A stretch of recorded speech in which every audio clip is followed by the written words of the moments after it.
Oh, listen to the build-up. Listen to the build-up. That's Untap. Welcome back to MTGYou, the Magic the Gathering podcast for you. I'm James. Oh, my friends call me. My friends come first. That's the bottom line. I'm Rich. And that's why I'm always just looking for a little cuddle. I'm Blades. Make like Dak and fade into black. Ooh. I'm Damon. This is, it's Thursday the 5th. It's Thursday the 5th of June, 2014, and we're coming to you live from Studio U. Thanks for joining us. This is episode 37. Upkeep. All right, so guys, how many times now have we streamed on Ustream? No, the Twitch. I said Ustream. This is our third time, isn't it? Third and a half, yeah. And it sounds just like the first episode. And we're still beginners. So It's gonna be like that. thanks for a for while, joining probably. us here on this What's episode. our news today? Let's get into the news. James, you have something here, don't you? With the Elspeth. That was Or is that actually mine. Blades? Yeah, go ahead. Oh, snap. So, for those of you who read the second installment of the Theros novella, probably had issues with the ending. So, Wizards earlier this week, they released a video, like a contemplation of all the Like sort of an accompaniment video. yeah, like it had all of the sort of like the main storyline bits. yeah, or? there's main storyline bits Okay. where they take the pictures of the moving cards and their advertisement for each set. They put all those together, and then at the end of the journey into next one, they sort of had like a 30-second video that sort of delved into what happens Spoiler after alert. it's big spoiler alert. So if you want to watch that, go ahead and watch it. It has some very visual things in it. Visual. Yeah. It's like PG-13 or something? No, Or what no, do you no, mean? not Like- PG-13, but it's very symbolistic. Okay, cool. Oh, it's very symbolic. Yeah. Gotcha. Symbolism. Symbolism. Thank you for picking up what he's laying down. I don't want to talk about it, but I will What's leave the the symbology? spoilers. The symbology there. Anyway, yes, that's pretty sweet, so go check that out. So what else has I haven't happened? read the novella, so. And so it just kind of gives you a recap of what's happened, and then actually goes into a Yeah, little more what's detail. happened, and absolutely. What else we have going? You know, can we actually save this other one for the Clique You? Yeah. That'd be awesome. All right. Absolutely. Let's do that. So I guess the other thing that we have to talk about, of course, is it's the conspiracy release tomorrow for us. If you're listening to this only on audio podcast because you haven't joined us on Twitch yet, well, first off, come hang out with us. But second off, that was yesterday, so I hope your conspiracy drafts went awesome. But conspiracy hype? Yeah, I'm pretty excited. I actually have it marked on my calendar to go draft tomorrow night, so I'm gonna do it. Sweet. And That's it even very says good. conspiracy hype. So No. maybe I'll go to So Layton. does that mean that you're gonna draft with me? Maybe. Maybe. You guys look at each other like that. We'll so plan around it. creepy. I'll plan around you. How about that? If you want to go to Layton, or I don't care. We could do. Drink specials. I'm just saying. We could stay. I'm in all Ogden. about the drink specials. I'm all about the coffee. Yeah, I don't care where we dollar go. off for the But fade see, if into we go to blacks. Layton, then we could draft with Damon too. Right. And Rich, of course, will be stuck running the store. Yeah, but I don't actually like Damon. We'll be doing But drafts so- at my so shop, all the I'm all the sure, more so. reason because then you can play against him and win. All right. Wallop. I can make him fade into black. Yeah. Yeah. All right. Well, is that everything? Do we have anything else on our upkeep? I guys? don't think so. I think we'd like to really just power into some of this crazy modern stuff. Yeah, we got to keep it moving here, so it's not another over 2 Absolutely. hour episode. Draw step. So on our draw step to begin with, let's go to Clique You, and today we're talking about a little bit of a fundraiser. For a gal whose name is Mariah, she was actually hit by a car. This is the daughter of Wizards of the Coast employee, longtime Magic player herself. And I mean, I don't know how many of you guys know this, but I'm a nurse. I actually do pediatric home care, so I kind of get to see the aftermath of a lot of these kids, and it's just incredible. You know, she's not looking like she's probably gonna be able to walk again. I think is the thing that I read. and that she'll just be doing all the same things that they want, that she always wanted to do, but she's gonna have to do them differently. I mean, even just remodeling your house so that it's ready for it to be wheelchair accessible is just an incredible undertaking, let alone all the other stuff that's going to be happening. So it's amazing how much stuff that insurance doesn't pay for. It's amazing how fast the costs add up. And so I think it'd be really cool if some folks from the MTGYou crew just were part of this movement to help out this fellow Magic player. So we'll put a link in the show notes. Yep. How else can people help out? Well, if you'd like to visit it right now, if you're on the Twitch stream, you can go to giveitforward.com, and then it's under Mariah's medical fund. So that is a way that you can get there. I know they sent out some tweets about it that Mark Did you already Rosewater do did. it? I believe that I retweeted it as well through our show and personally as well. So, and we got, looks like, a link in the show notes. Ha ha. You beat me to it. Look at that. Good job, Rich. Fast like Bunny. Normally that's my Sorry. shtick. That was, yes. Loving it.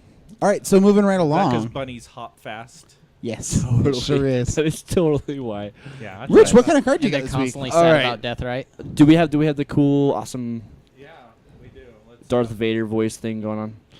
Oh, we do. Yeah, forgot about that. Here we go. Damping Matrix.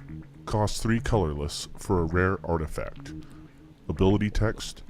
Activated abilities of artifacts and creatures can't be activated unless they're mana abilities. So, in the hype of modern and in the modern spirit, this card is amazing. For 3 mana, you get an artifact that basically says, hey, pod player, you can't do anything. Hey, Kiki player, you can't do anything. Splinter Twin player, you can't do anything. Affinity, you can't do anything. Because it shuts off a lot of the Artbound Ravagers and stuff like that, and their equipments.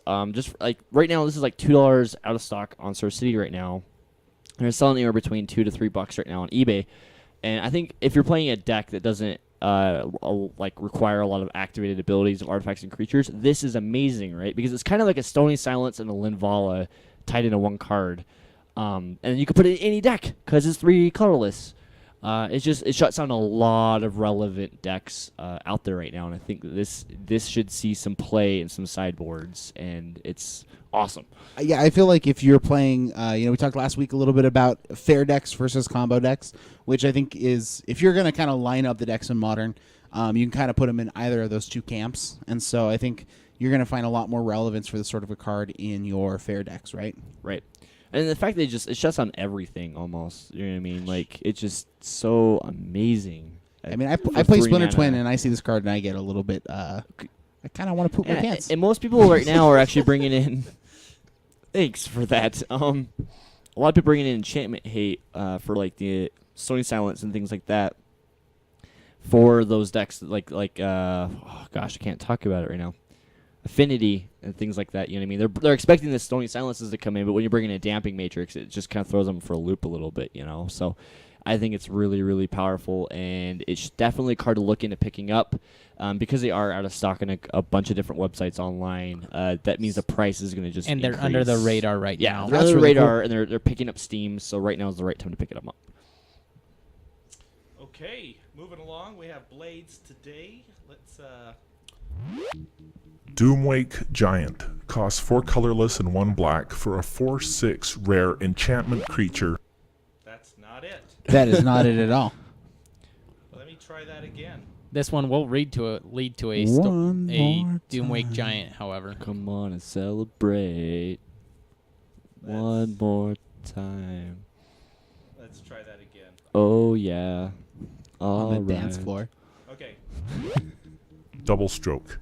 Uncommon Conspiracy. Is that better? Hidden Agenda. Start the game with this conspiracy face down in the command zone and secretly name a card. You may turn this conspiracy face up anytime and reveal the chosen name. Whenever you cast an instant or sorcery spell with the chosen name, you may copy it. You may choose new targets for the copy. So, as I was referring to before, a good double stroke will always lead into a Doomwake Giant.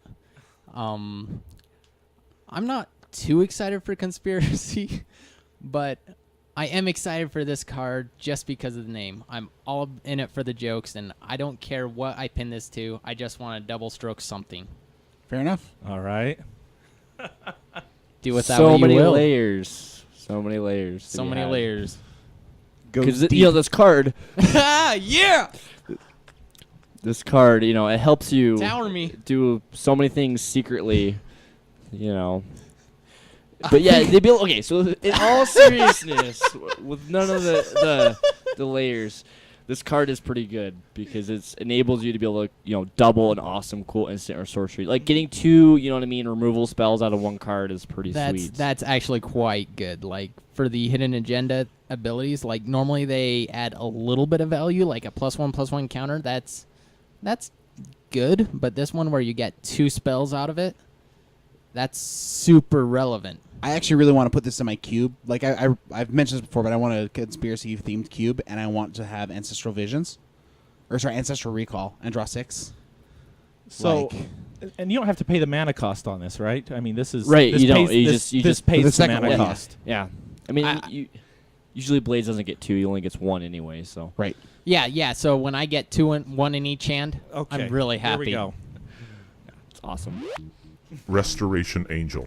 Cost 3 colorless and 1 white for a 3/4 rare creature, Angel. Ability text, Flash, Flying. When Restoration Angel enters the battlefield, you may exile target non-angel creature you control. Then return that card to the battlefield under your control. All right, guys. Jund is. It seems like it's on its way back. This is a card that can be part of your Splinter Twin / Kiki-Jiki. Well, not Splinter Twin, but only Kiki-Jiki combo. That doesn't die to Abrupt Decay. Doesn't die to Lightning Bolts. It dodges a lot of the removal. It's hard to deal with because it has Flash. It blocks a lot of the relevant creatures in Modern. A lot of creatures have value enter the battlefield abilities. Like this seems to just do everything that you want to do in Modern right now. Back when this was in Standard, it was probably about my favorite card. I've mentioned before that Deadeye Navigator is probably like one of my favorites because it flickers. And this is a similar card that you can like actually play in competitive decks. And I really, really want to play a deck that has Restoration Angel in it again. It just makes me super, super excited. So, anyways, that is why I picked it this week. Absolutely agree. In Standard, it was probably in contention for the best card in Standard. I mean, that it was snaps, either right? that or Thragtusk. And Okay. it pairs so well with either one of those, Snaps or Thragtusk, where you just get extra value. Sorry, it's Snapcaster Mage, just in case, Or Snaps McGee. Or Yeah. voice. Or Flashmaster Chan, because TAO Chan was the guy. Yeah. Flash. Anyways. Master. Anyway. That's all I got on my card.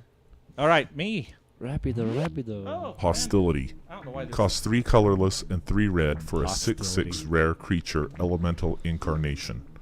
Ability text, Haste. If a spell you control would deal damage to an opponent, prevent that damage. Put a 3/1 red Elemental Shaman creature token with haste on the battlefield for each 1 damage prevented this way. When hostility is put into a graveyard from anywhere, shuffle it into its owner's library. So, who's played with this card? You guys played with this card? No. On Duels of the Planeswalkers, because that's Yeah, amazing. I know. Yeah, that's where I actually played with this one. Is I've been talking about how my iPad doesn't run the new version 2014, so I went back and downloaded the 2013 and started playing that again. And this card came up in the deck, and it's so cool because I just start getting all of these 3/1s put out. Anyway. You like Fireball for 5 and you get 5 3/1s. Now instead of doing 5 damage, you could potentially doing 15. I know. It's so fun to play with. So I was just curious if this was ever played in Modern at all. No. Yeah, 6 It's a mana little spells slow. are really, really hard to I pull guess off. that- Unless you're like sneak attacking. Into play. Even when this No, was not sneak attack. in Standard, it never saw any play. Since it was in the Fairy timeline in Kithkin, it was always just a little bit too slow, and its ability isn't quite relevant enough in Standard. So that makes Yeah. it a little bit too... I think it's really a Timmy card, Absolutely. But I was having fun with it, so I thought, boy, as I was playing, this was the fun. This is kind of one that just kind of jumped out when I saw it come out in the hand. I'm like, oh, I got to figure out how to use that one. I agree. So- Like I got this a few times in draft, and it was definitely like that bomb rare that you needed. Yeah. But all I want to know is I talk about double stroke, and you get all hostile on me. I'm hostile. What's up, man? Fair enough. Okay. All right. So we got to just move right along here, and let's go into the Main phase. Yeah, that's what I'm talking about. So Today is what, part 2 of Modern, right? modern, and today we're just gonna jump right into it. First, we're gonna start talking about fairies, and let's take it from here, guys. So. All right, so Faeries is a particularly interesting deck. It's one of the very first decks that we've talked about that really displays tempo. The way this deck works is it lands an early threat or potentially a flash or instant speed threat. Like Vendilion Clique. Like Vendilion Clique. Bitter Blossom, of course, is kind of the marquee card for this deck, is Bitter Blossom. So, anyways, you're getting... Let's make sure that as we're talking here, if you point out a card that you want me to click, let's give it enough time so that people can read it and view it. So Right, and for those of you not on the stream right now, Bitter Blossom is an enchantment for 1 and a black. And it says at the beginning of your upkeep, you lose 1 life and put a 1/1 black fairy rogue creature token with flying into play. It's been called the 2-mana planeswalker. That's actually good before. Anyways, so you just have these small, tiny threats, a wide array of hand disruption like your Thoughtseize or potentially your Inquisition of Kozilek to be able to rip apart combos, take away removal spells or cancels. And you just sort of protect these early threats, and you might be taking a fair amount of damage, but as long as the other person dies first, then you win the game. Well, and they pair the Bitter Blossom with cards like Scion of Una, which is for 2 colorless and 1 blue. It's I forgot, it's a 2/1 or a 1/1? It's a 1/1. It's a 1/1 with flash that gives all of your fairies +1/+1 All your other fairies, and yes. Shroud. And another really cool threat is Mistbind Clique. So do the okay. I couldn't find Oh. the other one. Oh, Yeah. they No, it's weren't fine. running it in that list? No, not that Fair list. enough. Go ahead. So Mistbind Clique is for 3 and a blue. You get a 4/4 flash flying fairy, and you can actually champion a fairy. So that's you kind of put it in an exile zone when this comes into play, and then when a fairy is championed with Mistbind Clique, tap all lands target player controls. So again, just at instant speed, really just a resource denial, hand denial, spell denial. Spell stutter sprite is another one that's really big, or just cryptic command. I mean, just all these cards that just stop things from happening. Well, with the Mistbind Clique, it's really good because you can do it at your opponent's upkeep to just sort of hose them out of their mana. Right. This was one of the big key strategies back when it was in Standard, just because you could either do it at the end of their turn so that you still keep up counter for their whole entire turn, and then if they don't do anything, you make sure that they tap out for your next turn so that you just have a free turn of resolving your spells. Yeah, and the cool thing is, so you can actually champion your Vendilion Clique, which means the next time that your Mistbind Clique gets removed from the battlefield, your Vendilion Clique comes back in, and then you're able to re-trigger and look at either your hand or your opponent's hand and rip something out of there, put it on the bottom of the library, and they draw another card. So it's able to kind of like a Thoughtseize effect. Granted, they get to draw another card, but at least it's not that one card that you're worried about. More than just the Vendilion Clique, you could also champion the Snap, or not Yeah, the Snap, or the but Spell Stutter Spell Sprite. Stutter Sprite, Right. and you can get effectively another free counterspell with just like you bounce it or something, or you kill it in response just to make sure that they don't resolve anything. Or with Bitter Blossom, one of the bad things about that is it deals 1 damage to you every turn. So there are times where you're getting to the late game where you're just like, I need to get rid of this Bitter Blossom. It's going to kill me. I've been committing suicide this whole entire game. You can champion that fairy enchantment under this guy. Because it's tribal. The cool thing is too, like you were saying with the Spell Stutter Sprite, they run usually this is basically like a blue-black control deck, right? For the most part. Spell Stutter Sprite costs 1 blue, 1 colorless. It's a 1/1 flying flash creature that when it comes into play, counter target spell with convert mana it's right cost there. less than the amount of Faeries you control. Faeries you control. Equal to or less. I than. found Equal it, to or guys. Yep, no worries. Just staring back at you. Mm-hmm. And then Vanillion Clique, which we didn't exactly go over for the podcast, but Vanillion Clique is 1 colorless and 2 blue for a flash flying creature, 3/1 fairy, legendary wizard. When he enters the battlefield, when they enter the battlefield, look at target player's hand. You may put one of those cards on the bottom of their owner's library, and they draw a card. So the cool thing is, too, with Vanillion Clique is you're able to target yourself. So let's say you're getting land flooded, you can Vanillion Clique, target yourself, pitch a land.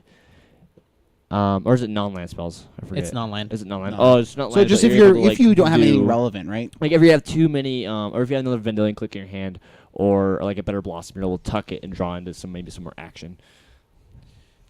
So with this, like, you click, about 70% of the time it's your opponent is going to be your target. But if you already know what they have in hand from a earlier click Or Thoughtseize, or Thoughtseize, then absolutely you know that there's more than likely not going to be something that they have, so you're more likely to click yourself as well. So each one of these fairies have a whole lot of versatility on what they can do when they can do it. so past just sort of the base mechanics of the deck, how it works. Yeah, go. We would also like to just mention that the way that this deck plays out, and the reason to play fairies in the first place, is that because it's kind of a tempo deck against the very aggressive decks, you can take more of a control deck stance. But against a control deck, so you can be a little more of an aggressive stance with enough disruption to be able to push your threats through. The ability for this deck to change gears from an aggressive deck to a control deck and back again is really kind of the big draw for wanting It's to play this like deck. a tempo control deck, right? Yep. The thing is, too, like, so Mutavault they use in this deck. That's actually one of the main reasons why Mutavault was so high, is because it was seen play in this deck, because it's all creature types, right? So it's also a fairy in addition to whatever else it may be, so which helps you out with your, all of your fairies Your and stuff like Mistbind that. Clique, your Spellstar Sprites, absolutely. Yeah, it just adds another fairy to your arsenal.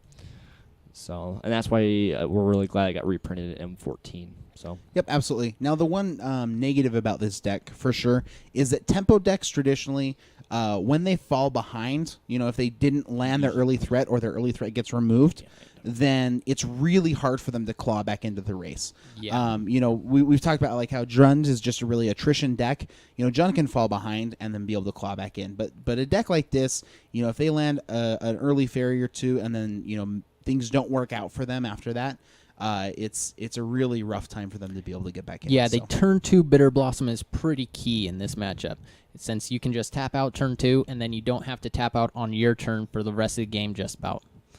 When they miss that, they miss so much in the game, and they do start falling behind, especially against a lot of these faster decks, against some of these more aggressive decks, where they do have a lot of burn spells.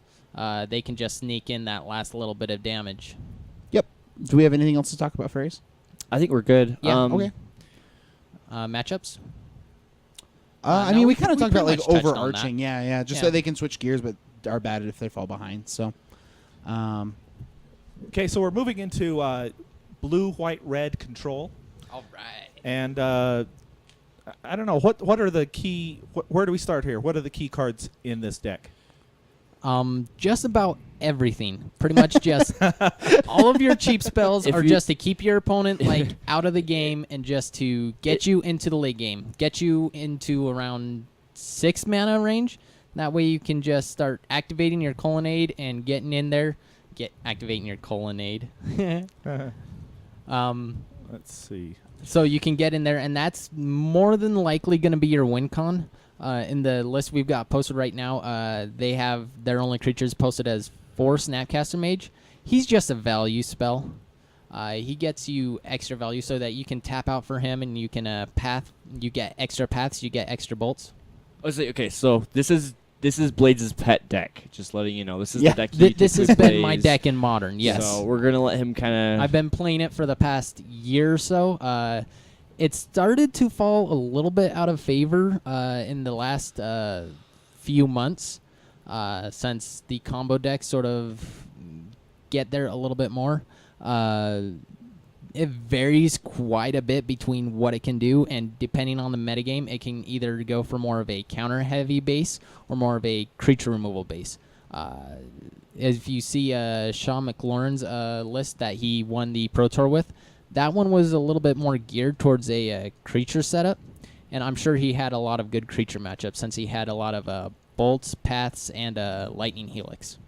Right now, these lists are starting to stray a little bit more away from the lightning helix, just because the creature matchups are starting to dwindle down a little bit more, so they need more of the counter spells against the combo heavy decks. combo heavy decks. Which same with the cryptic commands.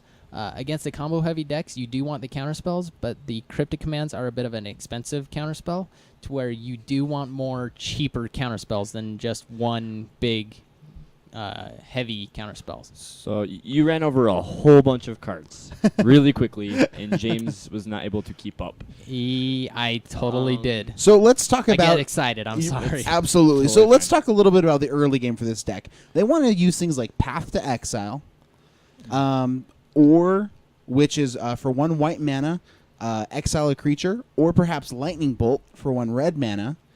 You deal 3 damage to a creature Or player. or player, which is also relevant at the end of the game when they need to close it out. Lightning Helix, which is also 1 white, 1 red, instant speed, deal 3 damage, gain 3 life to help kind of recoup some of your life lost. Absolutely. And so that's kind of the early game, is just remove some of the creatures, remove some of the threats. Alternately, just like Blades was saying, mana leak is incredibly important for tempo advantage in this deck. It is, yes. As well as Remand, right? So mana leak for 1 and a blue, you counter target spell unless they pay 3 mana. And we've talked about a lot in Modern that it's a very resource stringent. Yeah. You need to make the most of every single mana. So having 3 extra mana available It's rare. is almost impossible unless you're playing Tron. And then Remand, of course, puts a spell back in their hand and lets you draw a card.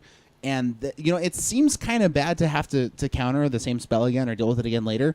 But the thing is you have so much potential card advantage in this deck that through your spells like an eventual Sphinx's Revelation, which allows you to gain X life and draw X cards after you pay the initial activation of white, blue, blue.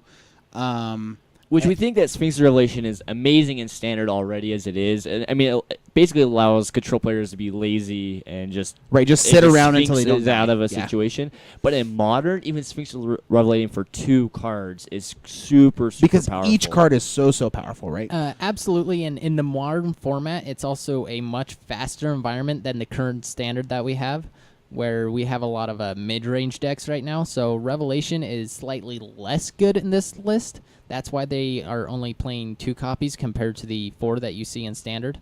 Right. Back to Remand as well. That one, it's more than just a counterspell. Like, you counter it and then they bounce back to their hand, and that's fine. But it gives you more versatility in that, to where, like, you play a Path to Exile on their creature or something, and then they sack it in response or something, or they do something that makes your kill spell less good, and it's like countered effectively when it's going to resolve. You can remand your own spells as well to bounce them back to your hand, so you don't lose value on them. Yet you still get to get that card draw to renew the remand that you spent on it. Right. So now, after you've run the other deck out of all their creatures with all your excellent We removal, have yet to talk about Cryptic Command. I am sorry. We really need to talk skipped about Faeries. yeah, let's spend some time on Cryptic Command. Probably one of the biggest spells in blue control. Any blue in decks, Modern. really. For 3 blue, Yeah. 1 colorless, instant speed, choose 2 of 4 different options, 4 different modes, if you will.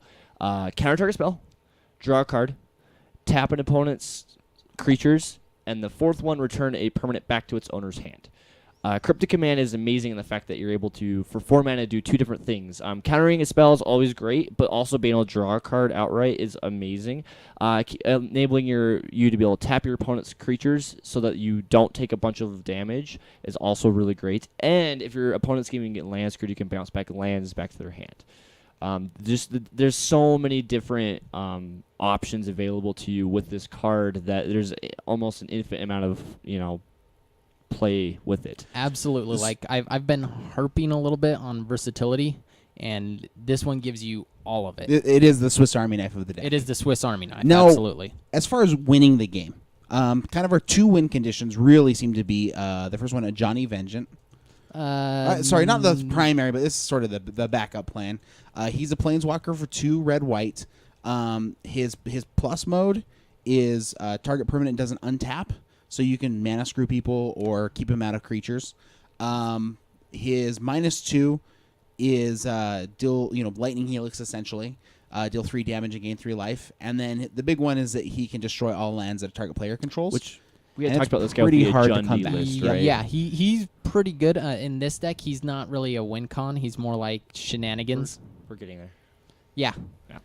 He gives you a little bit of burn, which is ways for you to close out this deck because a lot of it is I'll hit you for like 2 damage here. I'll hit you for 3 damage Kinda here. nickels I'll and hit dimes you, people. It nickels and dimes them really good. All the while playing spells on their turn, making sure that they're not doing stuff. And it's a lot like a tempo deck as well as a control because it just gets in little incremental points of value here or there. So the other thing is too, once they've grinded you out of a lot of your cards and have taken care of a lot of your threats, usually their most relevant and pertinent win con is the Celestial Colonnade. Not Which only is a does it land. fix its mana for tapping for a blue or a white, it also for 5 mana becomes a 4/4 vigilance flyer that's able to crack them in the face and keep up itself as land the next turn for either a Path to Exile or a Remand or a Counterspell. This game wants to go grindy along, and this card is what allows it to do it effectively. And it's Sarah Angel on a land. That was a rare. Absolutely. Yeah, basically. This card is actually just kind of the nuts. It's really, really quite good. And of course, something else that's frequently said in Modern is that white gives you the access to the very best sideboard cards. And just like Blades was saying before, the main thing with this deck is that it's just so versatile. It really can adjust to metagames, and it's a Swiss Army knife of a deck. Now, what are kind of some of the problems with the deck? I mean, we've talked about a lot of the good, how it wins, all that stuff. What does it have a hard time with, though? Well, that's just it. Is format defining. It has so many different builds of what it could be. Right now we're at a bit more of a heavier counters build, so it's going to get a little bit more ran over by more of the aggressive decks. Before, when I was playing it, I had a really good matchup against like Affinity because I just had all the bolts, I had all the paths, I had all the lightning helixes. Right now we're starting to run less and less of those, so that matchup is starting to get less good. Same against the zoo style decks. So kind of what I'm hearing you say is that it's really just making sure you have the right answers for the questions that are there in Modern. It's a lot like Jund in the fact it's basically the blue version of Jund. It has access to a lot of different removal styles of play that depending on the piloting the deck, it's able to basically deal with a lot of different threats that you see in Modern. And the fact that they run a lot of flash type creatures allow them to play on your turn and your turn alone, your opponent's turn, to be able to just gain tons and tons of power and be able to keep up all the removal ever that you need and all of the counter spells. Yep. Right. So this one, it all depends on how you read the metagame and what you actually come up against. It's also known as a glorified burn deck. Yep. I have seen this very, very quite frequently watching a lot of Modern tournaments and just Modern play at my shop. The deck can go bolt, Snapcaster bolt, lightning helix, Snapcaster lightning helix, and just blow you out of the game Once you've run out of quicker stuff. than you can blink. That's one of the cool things about this deck is that it's able to switch gears like that if it doesn't need to worry about your threats, and it can just burn you out. Yeah, I mean, in fact, actually, like something as simple as end of turn bolt, Snapcaster bolt, that's 6 damage. Hit you with Colonnade is 10. Right. I mean, it that just- With the Snapcaster that's on the battlefield now. if it swings through, Right. yeah. Yeah, I mean, that's just like it's an incredible amount of just quick damage that can close out the game. So, And is speaking of there- backdoor stuff, yeah. Wow, what an excellent transition. yeah, speaking of getting the games out in the back door, another way that this deck is built is actually blue-white-red Kiki-Jiki. Not have the right one Ish- up there. right There it is. I have it out of order for some. Yeah, No that's worries. fine. I have it out of order for some reason. On top, so like what Damon's card this week was Restoration Angel. This deck kind of is a little bit like Splinter Twin, but in the fact that it uses Kiki-Jiki, which is for 3 red and 2 colorless. He's a 2/2 legendary goblin with haste that says tap him to put a token of a creature you control onto the battlefield, and so it pairs itself with typically things like Deceiver Exarch if they're running them. No, but definitely Restoration. But Restoration Angel, which is huge because you're able to flicker. Sorry, go ahead, Blades. Oh no, yeah, you're right on it. Restoration Angel, he is probably the best card in this list. He also sees splash variants in blue, white, red control all by itself, but in this one you just get more value out of him since he comes into play and he bounces one of your other select creatures. Early, you're probably going to want to play a Wall of Omens to try and help stem the bleeding from all those other creature decks. And really quickly, Wall of Omens is 1 and a white for a 0/4 wall defender. And then Wall of Omens, when it enters the battlefield, you draw a card, which makes it an excellent target for Restoration Angel later down the line. It's a cantrip right off the bat when in those early turns, like your opponents really aren't going to do much of anything outside of building their threat base on the board or trying to assemble their combo. It also just blocks all day. Right. I mean, it can block Wild Nacatl and not die. It can block a lot of things from Affinity and not die. It can block Voice Goyf Resurgence for a long for a time. little bit, yeah. Absolutely. Right now, 3 is the magic number in Modern, where Goyf can get ridiculously huge. Bolt is 3. Anger of the Gods is 3. Lightning Helix. Wild Nacatl, Lightning Helix. 3 is the magic number. The fact that this has 4 toughness means that you can play any of those spells yourself and not worry about it being redirected back at your guys, which also makes Restoration Angel a awesome target as well with the 4 toughness. And just in case we didn't quite highlight it, Kiki-Jiki, when it copies Restoration Angel, flickers out Kiki-Jiki, and you can tap and make another Restoration Angel and make an infinite number of Restoration Angels to just combo out and win the game right away. But the cool thing about this deck is that it also includes most of the same spells that we saw from the previous control deck. Yeah, Red, White, it's Blue got your control. Cryptics, your Remands, Snapcasters, even has like your Celestial Colonnades. So it transitions from a blue, white, red control list into a deck that It's like combo control. combo control between all of this card draw and stuff like that. It's able to assemble the Kiki-Jiki the Kiki-Jiki Restoration Angel combo to just come out of the gates and just win. Absolutely. That's what makes Mana Leak so much better in this deck, because if you can make them tap out on their turn, then you can just win out of nowhere with, at the end of their turn, Restoration Angel, untap, play Kiki-Jiki on your turn, and then just continue to combo off.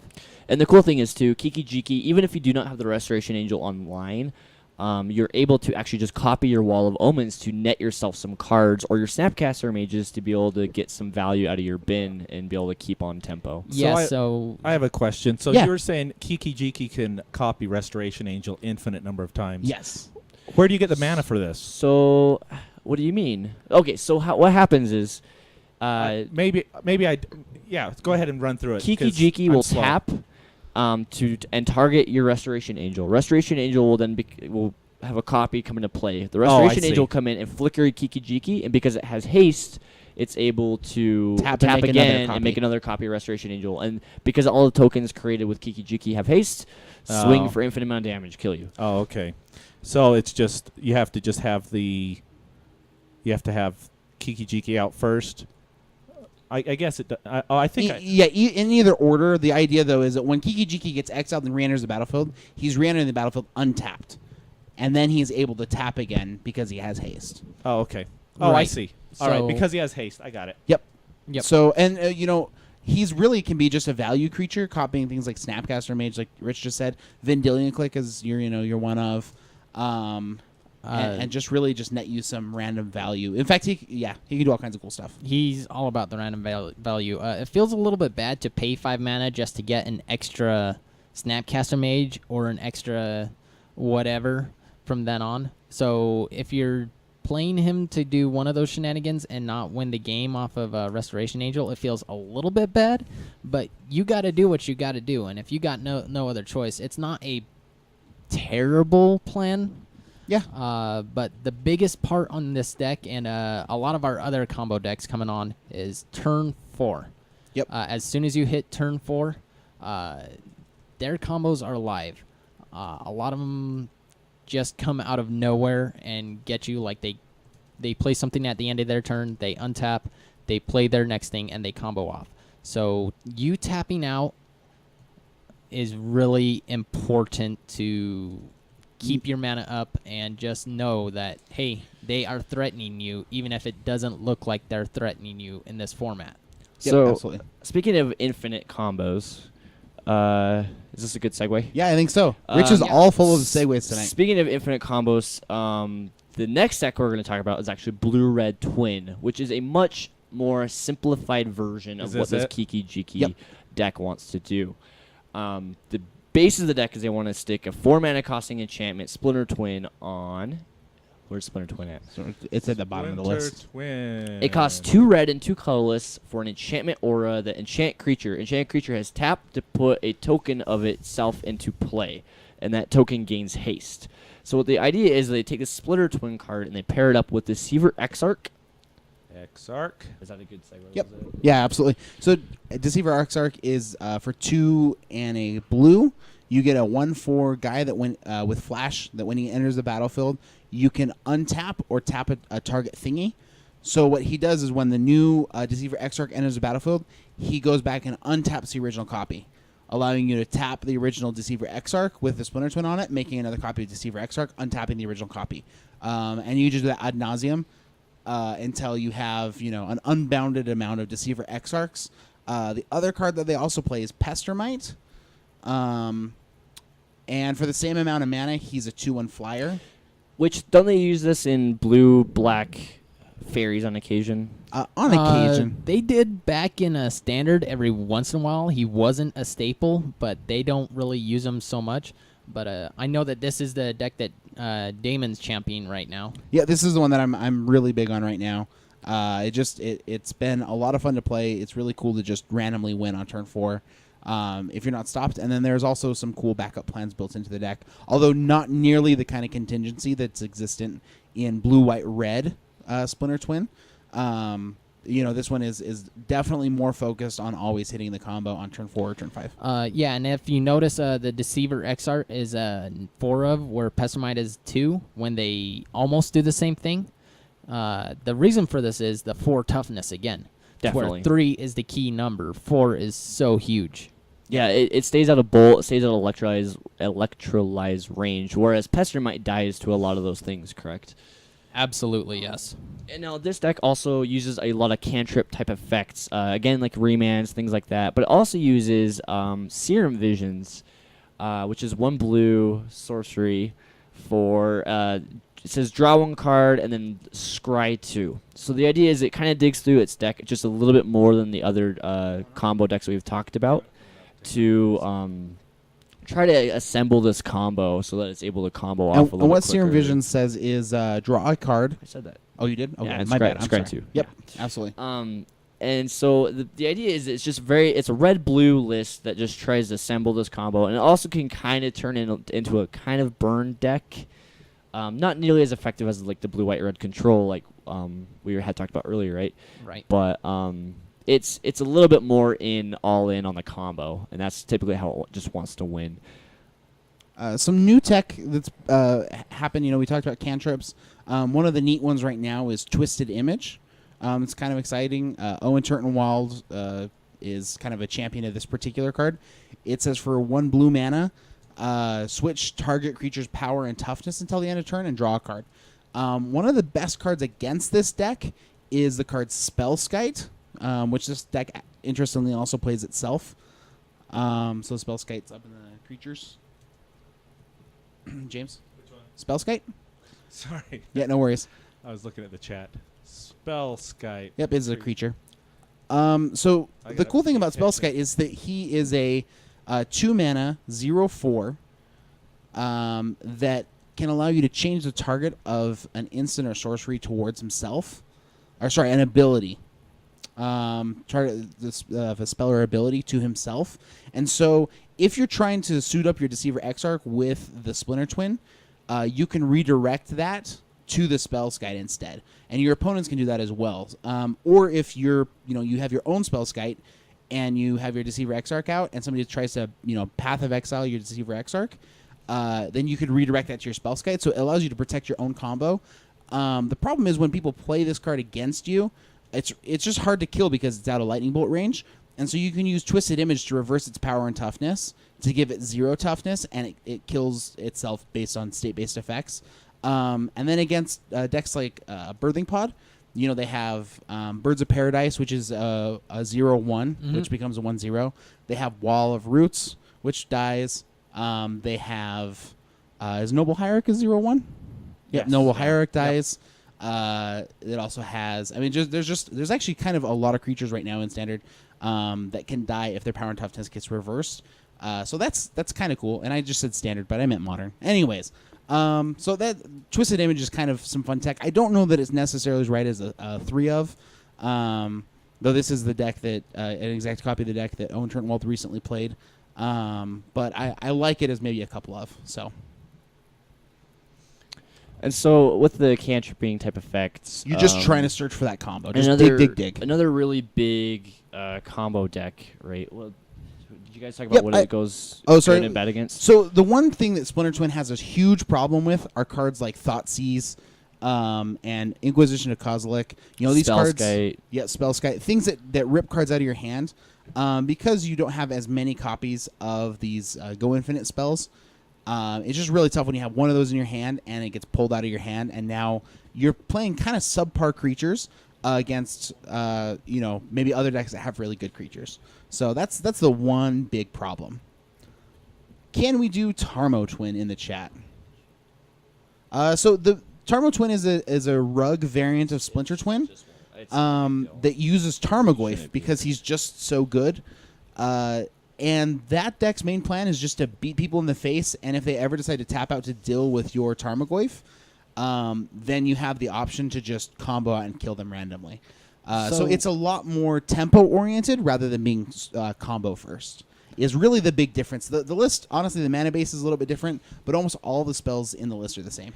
It gives you a bit more of an aggro outlet. So Absolutely. That you just come out of the gates swinging, and Well, it provides another threat for your opponent to have to deal with, right?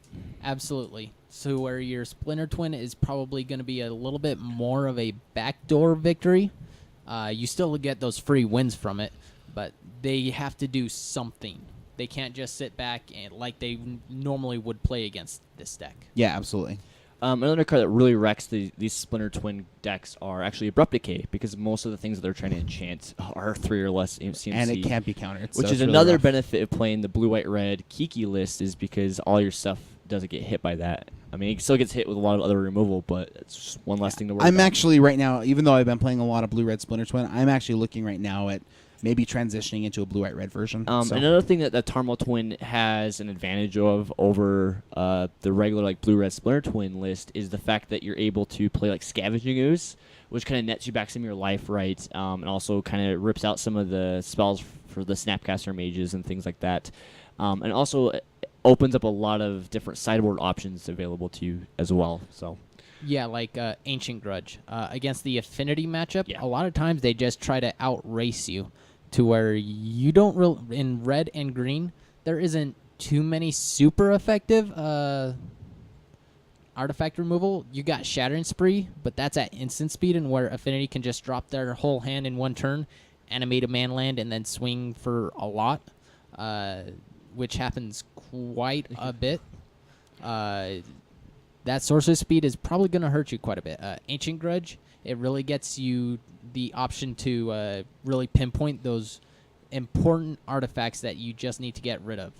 Yep, absolutely. So we spent quite a while on Splinter Twin, but we certainly have some more exciting combo decks to talk about. Another really fun combo is actually Blue-Red Storm. This deck, man, Finkel is probably like the poster child of Blue-Red Storm, right? I mean, he's been playing Absolutely. it for a long time now, and Anytime he can. He is one of the. If you're gonna watch any videos, I definitely suggest watching Finkel. He's amazing at how he pilots and plays this deck. And just in case you're not familiar with who John Finkel is, frequently people talk about who's the best Magic player in the world, and his name is always on the list, right next to another man named Kai Buddha. So, anyways, John Finkel, I mean, just incredible respect. He's won lots of Pro Tours. He's top 8'd even more. Guy is just really He's is really hard on incredible. himself too. He's always Yeah. I could have played better, Well, but they're only referred to as the best players because people have a hard time pronouncing blades. Oh, wow. Okay. Or should I say just your wife? I'm just kidding. Oh. So this deck can be a little bit complicated So, to yes. get into. So one of the important parts of this deck is Goblin Electromancer. No, Pyromancer Ascension. Let's do Pyromancer Okay, Ascension that's first. a better Yeah. place to start. Actually, no. Sorry, back that up. We're gonna do Grape Shot. We're gonna do the Wincon, and then we're We're gonna going to work backwards. backwards. That makes Yeah. sense. So what the deck typically wants to do is it wants to play spells like Grape Shot. Costs 1 colorless, 1 red, sorcery speed, deal 1 damage to target creature or player, and it has Storm. What Storm means is when you cast it, you copy it for each spell cast this turn. So the idea is, and what this deck wants to do is it wants to cast a lot of different type of ritual type effects and card draw to be able to net themselves mana and cards to be able to cast more spells to get their storm count up to be able to cast a spell like Grape Shot to basically kill you for however many spells were cast that turn, or other cards such as Empty the Warrens. Gosh, I just had a brain fart. No Empty problem. the Warrens, which costs 2 colorless, 2 red. Storm, might put not see. 2/1/1. It's Oh, fine. Not sorry. every list runs Oh, them. it's on the sideboard. It's right there. Put 2/1/1 red goblin creatures on the battlefield, and it has Storm for 3 colorless, 1 red. I'm sorry. I don't play Storm. It's anyway. Yeah, it's pretty bad. It's It's- pretty terrible. yeah, This is it's- probably my least favorite. It's really Deck good. in Modern. It's really good. So the other thing is Can go off on turn 3, but frequently turn 4, right? Yeah, it can go off on turn 3, typically turn 4 though. So what it does is it usually utilizes cards like Goblin Electromancer, which is 1 red, 1 blue, for a 2/2 goblin that makes all of your instant and sorceries cost 1 less mana. And The then other spell that basically is the same as Goblin Electromancer, or sort of, I guess, functions in a similar way, is Pyromaster's Ascension, right? Yep, and Pyromancer's Ascension is what basically gets them over the top and usually what wins them the game. Pyromancer's Ascension costs 1 colorless, 1 red for an enchantment. It says whenever you cast a spell, whenever you cast an instant or sorcery, if it shares a name of a card in your graveyard, put a quest counter on it. Once it gets 2 quest counters, for every instant and sorcery you cast, copy that. So the idea is that you want to try to get this Pyromancer Ascension online with the quest counters so that when you cast spells like Pyretic Ritual, which costs... Yes, it can go off turn 2, but it's very rare and it's whatever. very That's difficult. not anything special. I go off all the time on turn 1. Thank you, Double Stroke.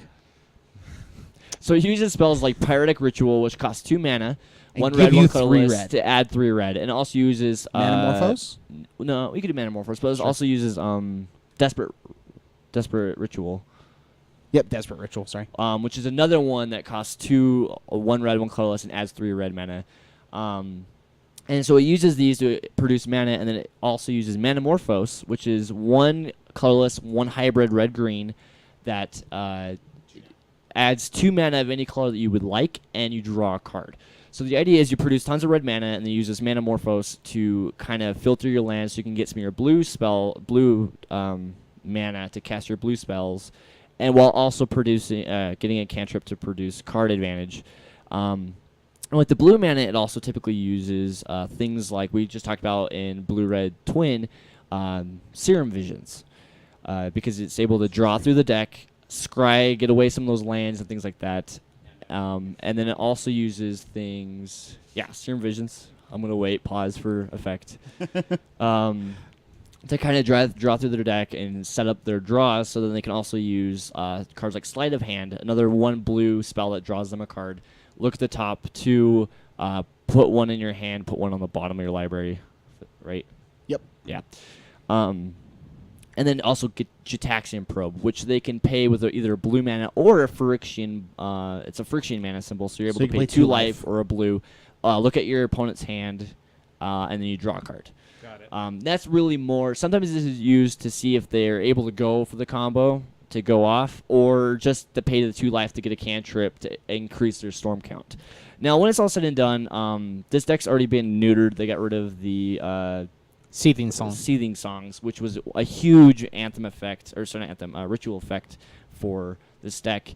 But now that they've got access to this card called Past in Flames, which this Oh, is kind of yeah. the card that ties it all together. Yeah, it's if the wheels fall off the first time you try, it's okay. You Try gotta and try try one more again. time. Yeah. Passive Flames is a sorcery, the third one down. So for 3 and a red, it says each instant and sorcery card in your graveyard gains flashback until the end of turn. Flashback cost is equal to the mana cost. So you're able to go Manamorphose, draw a card, make 2 mana, and then play the Manamorphose out of your graveyard again. Like once you start play Yeah, like Passive after you've already Flames, cast all your rituals and all of your drawing effects, you in get to your just go hand, through the whole thing Then you again. net yourself a bunch of mana. Then you Pass in Flames and you do it all over again. And the cool thing is too, if you get the Pyromancer Ascension, so when you cast like your Manamorphose and you add your 2 red or your red and your blue, and it's online, you're able to copy it. So now you're So you getting draw a free 2 cards draw and make 4 mana. and make another additional 2 mana, correct. And the thing is, the Pyromancer Ascension does not help with your spell count with the copies, but the idea is now you're producing more mana, drawing more cards. You're doubling your spells. You're doubling your value. Right, Absolutely. so that when you get to this point where you amass, 20 spells this turn, you're able to just, cast your Grape Shot and win. That's basically the deck, right? And a lot of decks like Jund, for example, they go turn 1, play a fetch land, crack it, deal myself 1 damage, grab a shock land, deal myself 2 more damage, and then play Thoughtseize, deal myself 2 more damage. So you really only have to Grape Shot for 15 damage, and in some of these cases, which is kind of interesting. Doesn't eggs do something similar though? Yeah, but eggs they really they- neutered, and it's really not a deck anymore. Let's not talk Unfortunately, about eggs. Just wanted to Almost. know. yeah, Because it uses Grape Shot. it No, can use it Grape can. Shot in the there are sideboard. decks Yeah. that have, yeah.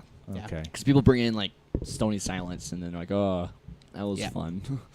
Yeah. So, anyways, and this is probably of all the decks in Modern, all of them seem to have a little bit of a backup plan.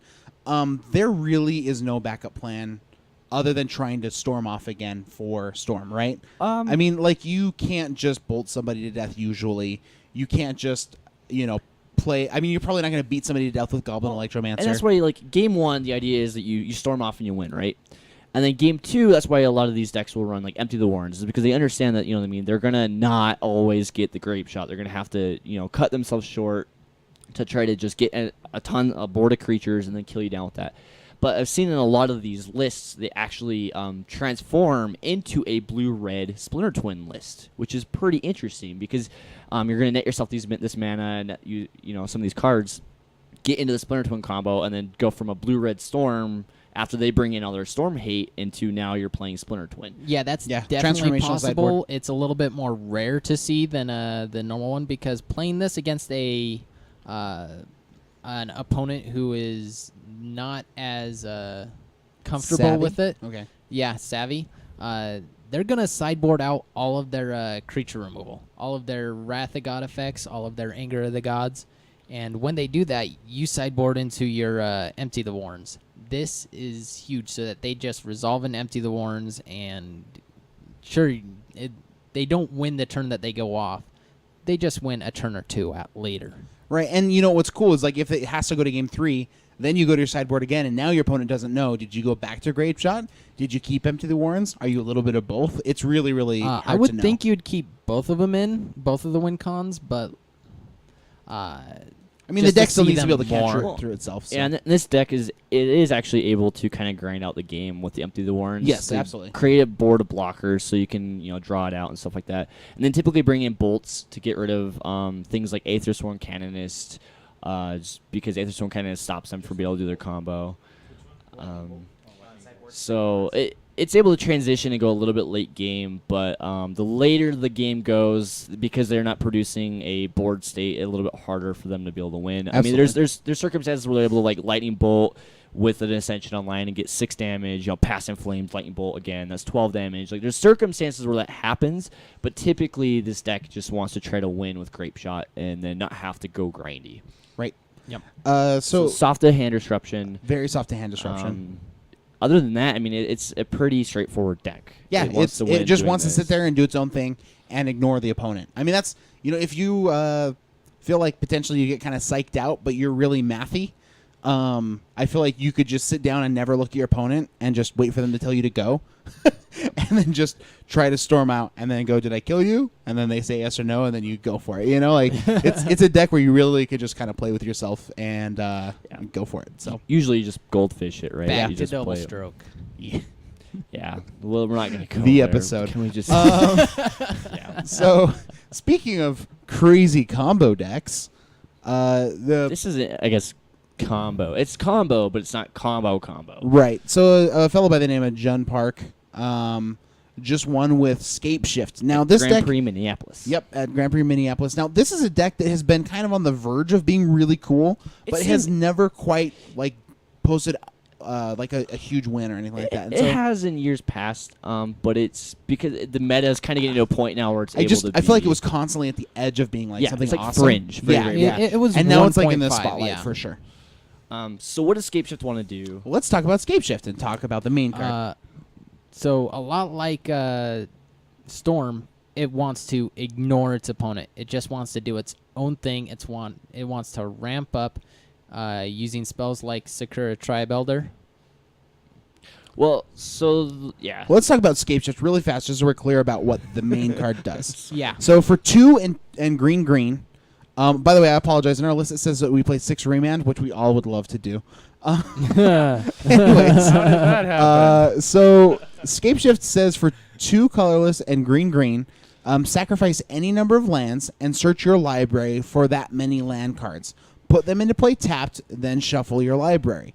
So why on earth would this be good at all? Well, to know the answer to that question, we probably should look at the marquee land that it's looking for, which is Valakut, the Molten Pinnacle.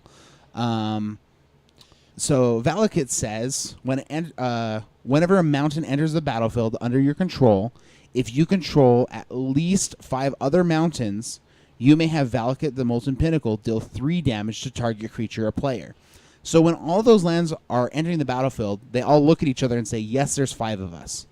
Then they all look at Valakut and say, yes, we'd all like to go off and deal a whole bunch of damage all at once. So the goal for the deck is to get up to 7 mana and then Scapeshift, grab Valakut plus 5, or your 2 Valakuts plus 5 mountains. Well, and at least 5 mountains. At least 5 mountains. You grab the Valakut and then 6 mountains, basically. 6 mountains, yes. And then you deal 18 damage with that. Yeah. So this just list like is that, only that running 2 mountains. Right, but it runs Steam Vents, which is a mountain. It runs Stomping Okay, Ground, which is just a checking. mountain. So it's not necessarily basic lands. Correct. Yeah, correct. Yeah. All right. So how do we ever get up to that many lands? It's kind of hard. So this deck is actually pretty interactive, unlike Blue Red Storm, as I mean, it's got stuff like somebody in our Cryptic chat saying. Command. But it runs like things like Cryptic Command. We'll get there. We're going to Okay. talk about like the counter suite in a second. But it runs things like Sakura Tribe Elder, as rerouting back to what Blades was Yeah. saying. The first few turns, want to be ignoring your opponent, what your opponent is doing, and then like back to around turn 4, it's gonna have maybe 6 lands, and then it can start countering it starts assembling its Scapeshift targets. Right, so Sakura Tribe Elder, for those of you at home, is 1 and a green for a 1/1 guy. He can sacrifice himself without any kind of investment. Just sack him. Search your library for a basic land card. Put that card into play tapped. Then shuffle your library. So if you played with Rampant Growth or Farseek or any of those cards, he's basically a guy who can turn into a Farseek, which is pretty neat. The other big one is Search for Tomorrow, which is a sorcery. For 1 green, you can put it on Suspend. And so Suspend is for 2 turns. It sits there, and then when it goes off after 2 turns, you can search your library for a basic land card, put it into the battlefield, then shuffle your library. So it's essentially like a Rampant Growth or a Farseek that's only 1 mana, but it's on a 2-turn suspension, and that's fine because you're probably not going to go off till turn 4, turn 5 anyways. Yeah, so the cool thing is, too, so typically you'll see a lot of these Scapeshift players, when they're going and grabbing their basics, they usually go grab islands. And why would you grab islands when you're trying to get mountains? Well, the fact of the matter is you need the mountains to come into play when you Scapeshift, not already on the battlefield, because you only have so many mountains. Usually most lists run between like 8 or 10 or something like that, mountain-wise. In the Old lists, yeah. Right now, they also go and grab blue, and the reason why they go grab blue is because they're on spells like Cryptic Right, Commands. with the new shock lands. Those target, since they are technically mountains as well. Yeah. They run spells like Cryptic Commands to keep you off your combo and your threats, while also drawing them into their stuff, or even protecting their Scapeshift when they cast their Scapeshift to counter their one counter to try to resolve their Scapeshift. They run again things like Is It Charm even, which is kind of really cool deck tech in this. One blue, one red. Usually it's used for countering things. So they have to pay 2 or less for non-creature spells, or it can shoot things like, I don't know, maybe like a Dark Confidant, a bird, Yeah. or whatever. Like lots of different things they can shoot. Or late game. Or even if they're trying to dig for their Scapeshift, they're able to draw 2 and then discard 2. And with the fact that they're using, sometimes they use Snapcaster Mages in these lists, with the digging through, they're able to flash back some of their counterspells that they may have pitched. And later in the game, they usually don't need their Search for Tomorrows, because at that point they've already amassed 7 or 8 land or whatever, so they don't need the land anymore, so they can pitch those to it. And again, they use things like Telling Time is Surround actually kind of a Visions. cool Telling Time is probably new one of the deck coolest. tech. What's nice about it is that it's an instant. It says for 1 in a blue, look at the top 3 cards of your library, put 1 in your hand, 1 on top of your library, and 1 on the bottom of your library. Kind of a past, present, future sort of a deal, which is neat. Yep. But again, it just like a lot of these cards that we're trying to dig for the combo pieces, this gets deep, but it also allows you to hold up something like Remand, and if there's nothing that's worth countering, then you can go ahead and just play Telling Time. And so that ability to interact on instant speed seems very important. Yeah, for sure. And so the other thing is, too, so like we were saying earlier, this deck basically wants to amass 7 lands on average. With 7 lands, they're able to push 18 damage. Yep. Now, if they're able to even get just 1 more land and go to 8, they're able to push 36, because they go grab 2 Valakuts, and then they grab then their all of them 6 go off at the lands, same time. and they all go off at the same time, shooting you for 36 damage. So this deck just wants to win out doing that. Typically, a lot of decks that you'll see that are taking top 8 in big tournaments are running this style build, a little bit more control, just kind of waiting out the decks, getting the lands, over time. Another way that they do it is actually they grab Primeval Titan, which is a 6/6 trampling guy for 6 mana. It says when he comes into play, search your library for 2 lands, put him in play tapped. When he attacks, search your library for 2 lands, put him in play tapped. And they'll typically run Scapeshift alongside with this guy and just kind of try to amass a lot of land. So it's kind of just Hulk Smash. And Hulk Smash. They're able to, a little bit more tempo than this style build. This is a little bit more Scapeshift heavy. But it's very effective and it's very primed and ready to go. Whereas the Primeval list, they can win just by swinging with the Primeval Titan. Yep. I mean, because most things don't kill the Primeval Titan in Modern until like post sideboard, unless they're running things like Path to Exile, but Path that's to every Exile, Path to Exile, and like- Jund with its terminates and terminates. Also, Zero Slaughter Pact. Slaughter Slaughter Pact, Pact's seeing a lot of play right now, especially with the Splinter Twin, because you're able to tap out and then just Slaughter Pact. But so that's really kind of the deck, right? Yep. So Scapeshift, like a lot of these combo decks, really soft to hand disruption. Yes. Has a tough time. If Well- you take out their one Scapeshift, it's kind of rough. So this deck, even though it's so on the Twitch stream, if you're watching, there is a couple different typos, but that's fine, not a big deal. Jund Park played this deck at Grand Prix Minneapolis, and he actually played against Andrew Huska, which was playing, He's playing Jund. Jund. Yep. And Jund, he was keeping him off of his combo, But the thing is, Jund Park had I think it was 7 or 8 lands and top decked the Scapeshift. Right. So against Jund, it just, you still die to top decks, which we had talked about last episode. But this deck is very soft to hand disruption. Against decks like blue, white, red, Control, that's running a lot of other counter spells and has access to even counterflux, it's hard for Scapeshift to go off, because not only are they tapping 4 mana and then trying to do their combo, they're and Trying to hold protect up it at the and same protect time. it. Yep. Even just 1 remand and 1 Cryptic, or 1 remand or even 2 remands is able enough to kind of keep them off of Scapeshifting. So it has a hard time against other control decks, which is where the Is It Charms are helpful, and the counterfluxes and their own Cryptic and remands are helpful. Absolutely. So anyways, kind of a neat combo-y deck. Now, we love the lands from Scapeshift, but there's other decks out there that also love lands. Or are there decks out there that love to sacrifice things. I forget which way we went with this. We went sacrificing. Okay, sorry. There are went other either decks way. out there that love to sacrifice their resources. For example, Living End. This is your pet deck, isn't it? This David? is sort of my also other pet deck. Anyways, so let's talk about the marquee card Living End.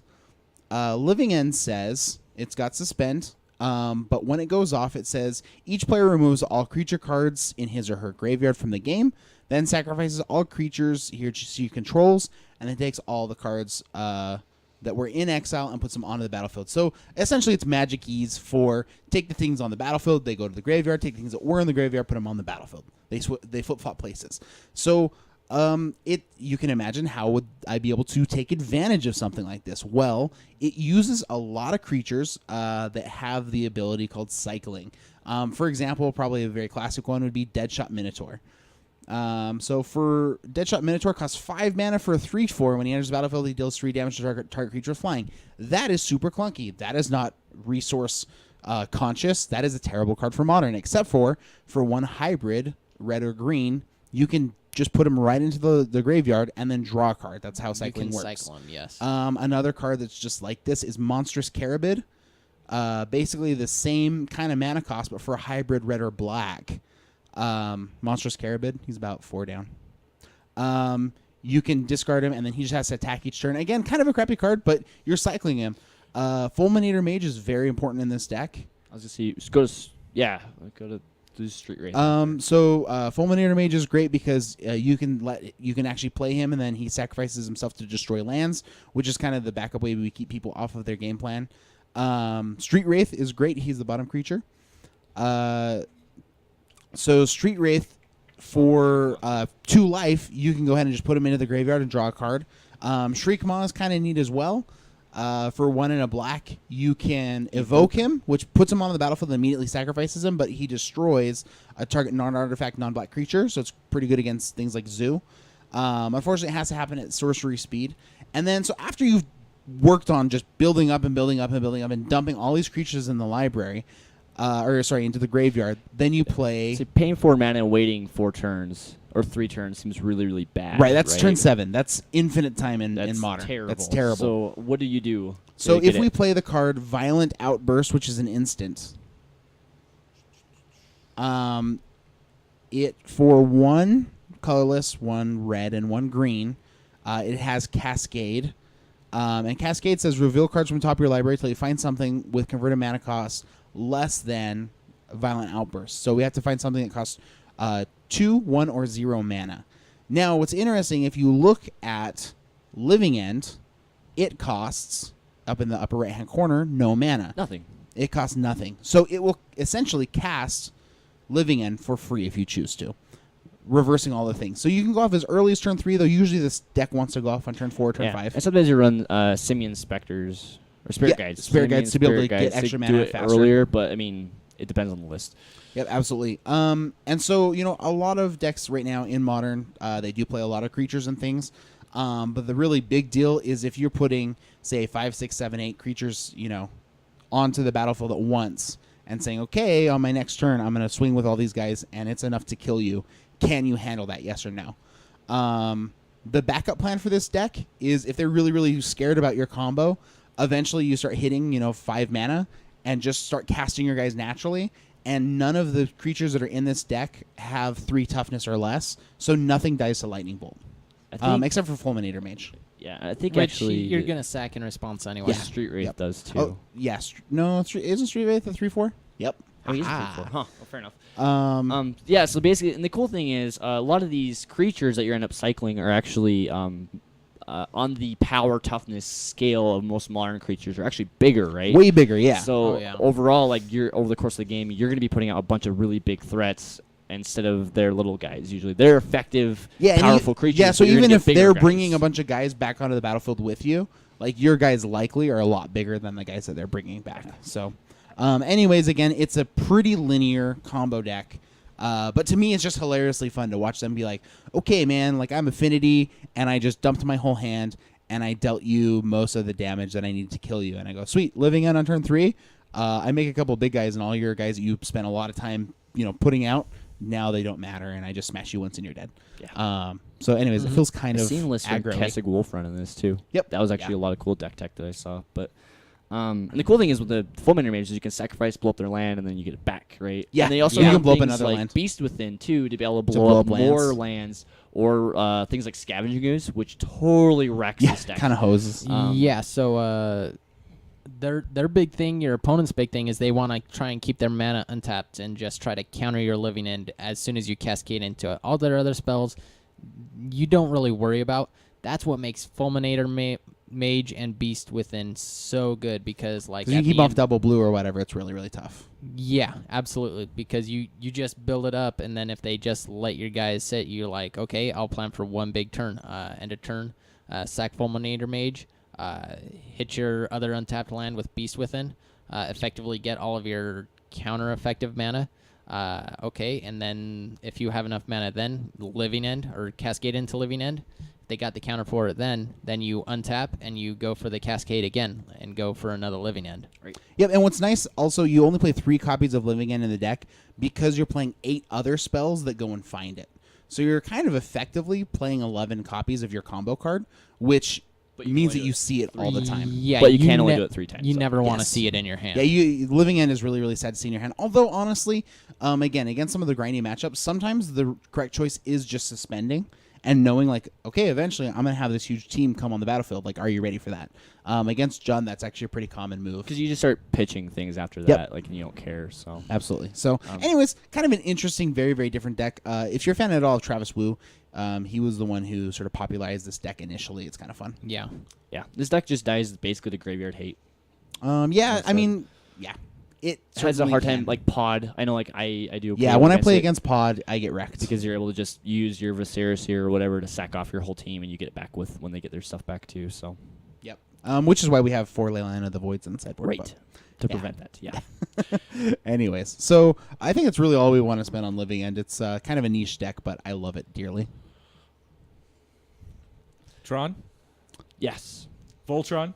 Voltron. Sorry, I don't have the picture. I know that you wanted it. I have it on my computer, but it's I just not haven't. hooked up I here, just so. haven't transferred it over. So speaking of what Fulminator Mage is really good against, Yeah. we're going to talk about Tron. Tron used to be a lot better. It used to be. The meta has changed. quite a Yeah, bit. With- absolutely. With Jund coming back. With it's- Jund coming back, actually Tron is good against Jund. Tron is really, really bad against pretty much everything else. So I think it lived back. Yeah, all the bigger combo My decks understanding right is now, that yeah. Tron could exist when it did exist because Jund was so dominant and it had a hard time dealing Absolutely. with the huge top decks that Tron can put Right. out. Yep. So Which is why Fulminator Mages are like $40 a piece. Okay, so what Tron wants to do is it wants to assemble things like Urza's Mine, which taps for 1 colorless. And then when you have an Urza Mine, Urza Tower, and Urza Power Plant out, it taps for 2. So it runs Urza Power Plant, which taps for 2 when you have this Tron assembled. And then Power Plant taps for 3, right? no, it's Tower, but it's fine. Tower. Sorry. Did I say? Oh, yeah, he Yeah. flipped it on me. Sorry. My bad. Anyway, so the idea is that once you get these 3 lands in play together, between these 3 lands, they can tap for 7 mana. What can you cast for 7 mana on What's turn probably 3 the that very would be best really colorless good? thing? I don't know. Probably Karn Liberated is the very best thing you Absolutely. could cast for 7 colorless mana. Hey, just a second. I have something for you. Okay. Ooh. Yeah. Tron has been assembled. Thanks. Thanks, Jin. for you- Genetishurish. By the way, for you guys who are in the podcast, Genetice. we have a really sweet picture of Voltron that we're looking at right now. If you're Voltron feeling is a left bull. out, we'll be posting this on YouTube. Feel free to jump on YouTube Yeah. and check it out. So, anyways, like we were saying, Karn is probably the very best thing you could spend 7 mana on that has the most impact in the game. The Planeswalker, Karn Liberated. He is the only. He is the only colorless planeswalker that we have in Magic right now. He costs 7 mana. He comes in 6 loyalty. with 6 loyalty, Which has- is so much, like which is 2 a lightning lot. bolts to He's get rid of huge. him. It's a lot. He has a +4 ability of target player exiles. So a he goes to card from 10 his hand. loyalty. He Just goes to- amazing. yes. He has a -3 ability of exile target permanent. And he has a -14 ability of says restart the game, and you start the game with each card exiled with him. So the idea with him is you want to +4 him and exile stuff out of your opponent's hand, or maybe remove some of their relevant threats. And basically kind of get to the point where you assemble a lot of stuff underneath him that you've exiled with him, and then restart the game and start the game with a whole bunch of awesome cool permanents that you stole. Imagine exiling an opposing Ajani Vengeance and then restarting the game. Or even your own Wormcoil engine. Or Emrakul. Yeah, you can Or target Emrakul. yourself. Yeah. Emrakul? That's one way to do it. Or you could just -3 him and kill all of your opponent's lands. Anything, yeah. And just cripple them so So the insanely other bad. thing you can do with near infinite mana is spend 15 mana on Emrakul, What is the Aeon's biggest Torn. creature? The biggest creature Well, ever it's that's not- colorless. Not power and toughness, but like as Yeah. for abilities and everything, this guy's like so got he has a lot a of novel text. on him. He can't be countered. When Emrakul enters the battlefield, take another turn. He's got Time When you Walk cast, hooked to him. is When it you when cast him, him? sorry. He has flying and protection from colored spells and Annihilator 6, which means when he attacks, your opponent has to sacrifice 6 things, which is crazy. And when Emrakul is put into the graveyard from anywhere, shuffle him back in. So He's a 15 mana he's costing a 15/15 flyer with protection Trample, from things. blah, He's got, blah. Yeah, he's just huge. Here's a So paragraph. he's sort of your eventual backup plan. Right. Um, And the artwork is a amazing. giant flying spaghetti monster. Yeah. Which who Absolutely. doesn't like that? So again, with any combo deck that exists out there, how do we get to our combo pieces? Well, probably one of the most important pieces is the Artifact Expedition map. For 1 mana, you can put it into play, and then for 2 mana, so turn 1 Expedition map, turn 2, tap and sacrifice Expedition map, search your library for a land card, reveal it, and put it into your hand. So you're hoping with 4 copies of each of your lands, you can grab like a mine and a power plant, use Expedition map to go find Urza's Tower to be able to play it on turn 3, and now you have the magical turn 3 7 mana, play your card out of your hand. You have assembled the Tron. Or, as a backup, as a consolation prize, maybe you play your artifact creature, Wormcoil Engine. He is certainly another good one to put into play as well.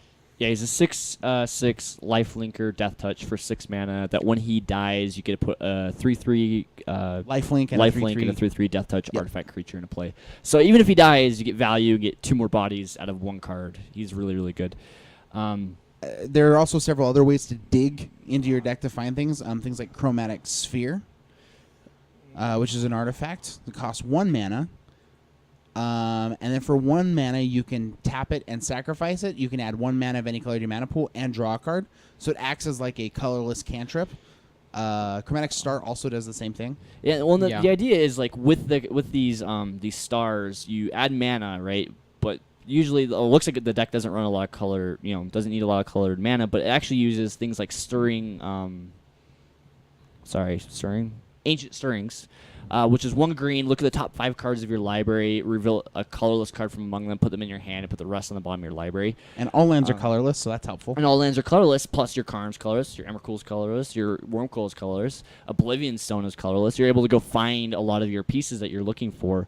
And the other thing is typically they run on top of just the Urza lands. They'll run usually green and red type effects, like with Grove of the Burn Willows. Which gives your opponents life when you tap for a green or a red. But who cares? Because you're going to be casting these huge threats that are just going to overwhelm. And when you're punching them somebody in the face anyway. for 15, 1 extra life really isn't that big of a Doesn't deal. matter. Yeah. Correct. But they use this to go, to cast their ancient stirrings and stuff like that, or their cards like Fire Spout.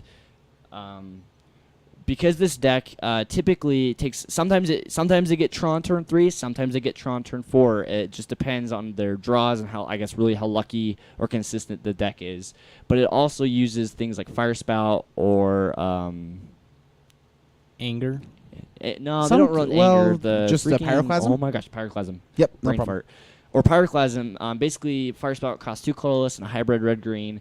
If you pay green, it does 3 damage to each creature with flying. If you pay red when you cast it, it deals 3 damage to each creature without flying. And it basically just wipes the board. So they're killing all of these little teeny tiny threats. They're encroaching on their life total, protecting them from killing them, while then proceeding to go through and get their Tron pieces online to cast these big huge threats. And the cool thing is too, because once you get the Urza lands assembled, each one after that still counts as being assembled, right? So you're able to just produce more and more and more mana, and even be able to cast Emrakuls really, really fast and really easily. Now, the unfortunate thing about this deck, again, it's kind of not very well positioned right now. And one of the big reasons why is that combo is so present in Modern right now. I mean, let's go back to something like Splinter Twin. You know, the Tron deck says, sweet, on my turn 3, I make a Karn Liberated, and I plus it and get rid of something from your hand, for example. And then you go, sweet, on my turn 3, at the end I go Deceiver Exarch, and then, or sorry, on your turn 3 I go Deceiver Exarch. On my turn 4, I go Splinter Twin, and now you're dead. And so it's really, really hard for these Tron decks to interact because they spend pretty much all the slots that they have in their own deck on assembling this powerful plan. Or sweepers that are sorcery speed. Right, and unfortunately this powerful plan doesn't include winning the turn that it comes together. So it's kind of rough. Again, though, against the attrition decks like Jund, this deck has great top decks. So if Jund becomes more popular, certainly look for Tron to show up. And before Karn Liberated became super expensive, this deck was relatively inexpensive to put together. And if you're looking for something kind of budget, there are versions of Mono Blue Tron that are out there. They're not terribly competitive, but you can put them together for way under $100. So that's also something to be aware of. Same thing actually with Living End. All the pieces in that deck, except for Fulminator Mage, which can be replaced by Avalanche Riders.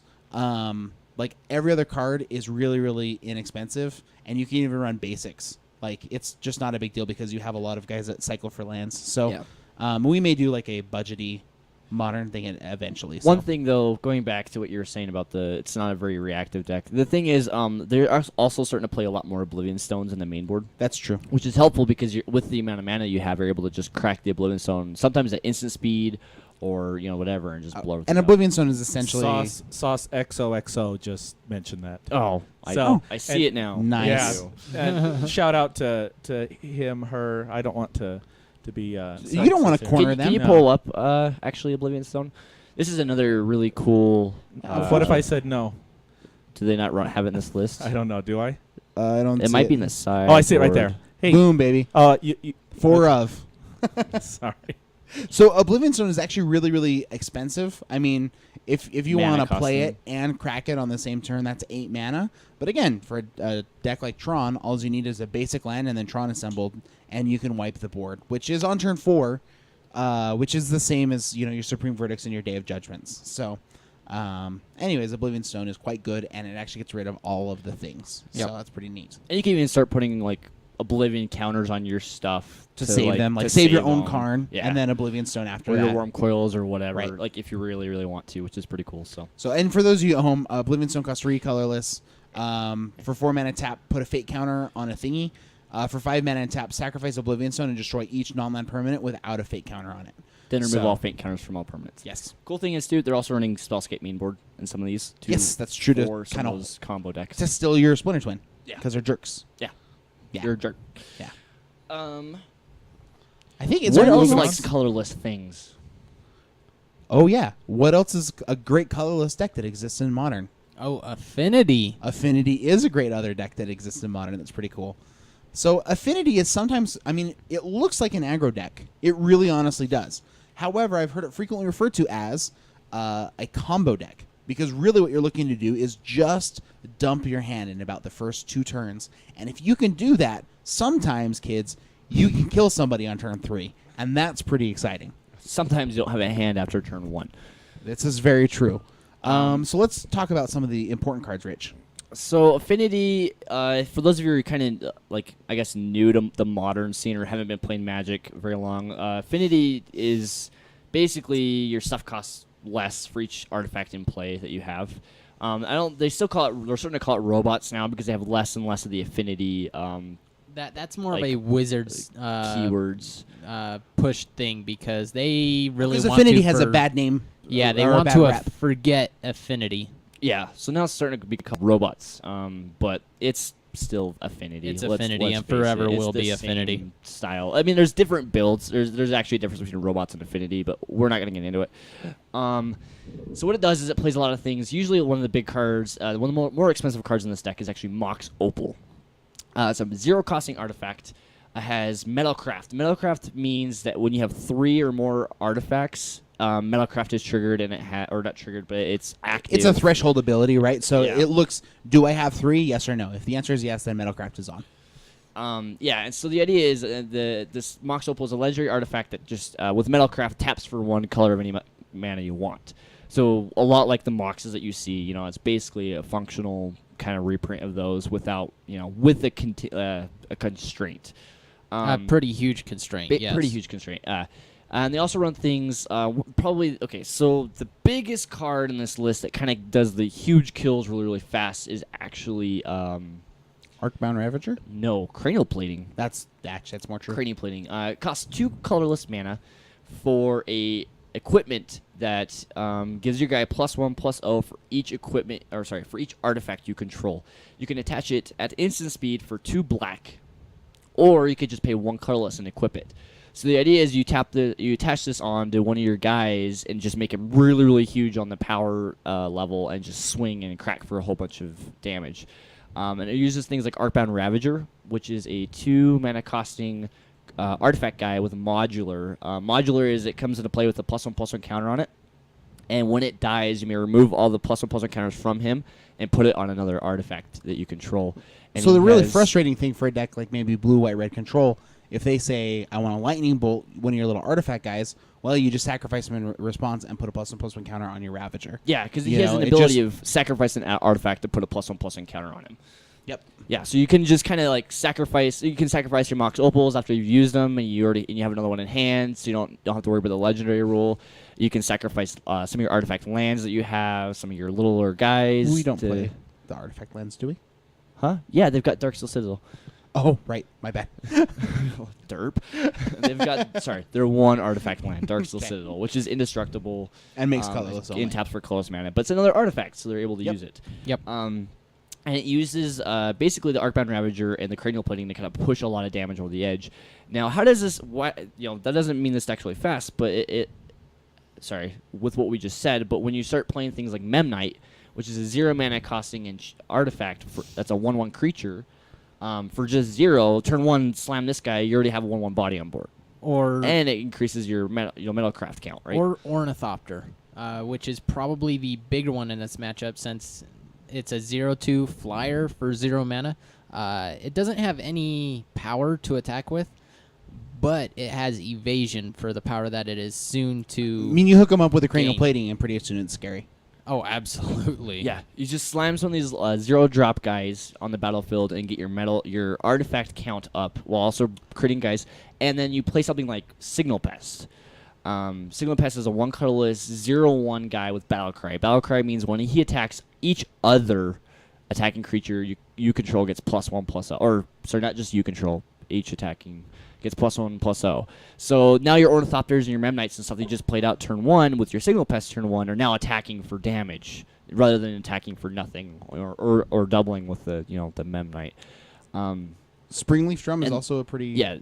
And this deck doesn't really need a lot of color in its mana base, but it will use Springleaf Drum because they can turn 1 Springleaf Drum, play a Memnite, activate Springleaf Drum to tap their Memnite to play like their Signal Pest. or Signal something. Pest or whatever to increase what I mean. Yeah, Get so, all of their so artifacts it's out of like their you just hands. gave your Llanowar elves haste. Right. Yeah, for sure. basically. And then they use things like Etch Champion, which is a 3 mana costing 2/2 guy with Metalcraft, has protection from all colors. So he just doesn't die. Yeah, he's kind except of the for- ultimate target for cranial plate. Yeah, because he's able to swing through, unless you're playing against somebody who's playing artifacts, he's able to swing through unmitigated.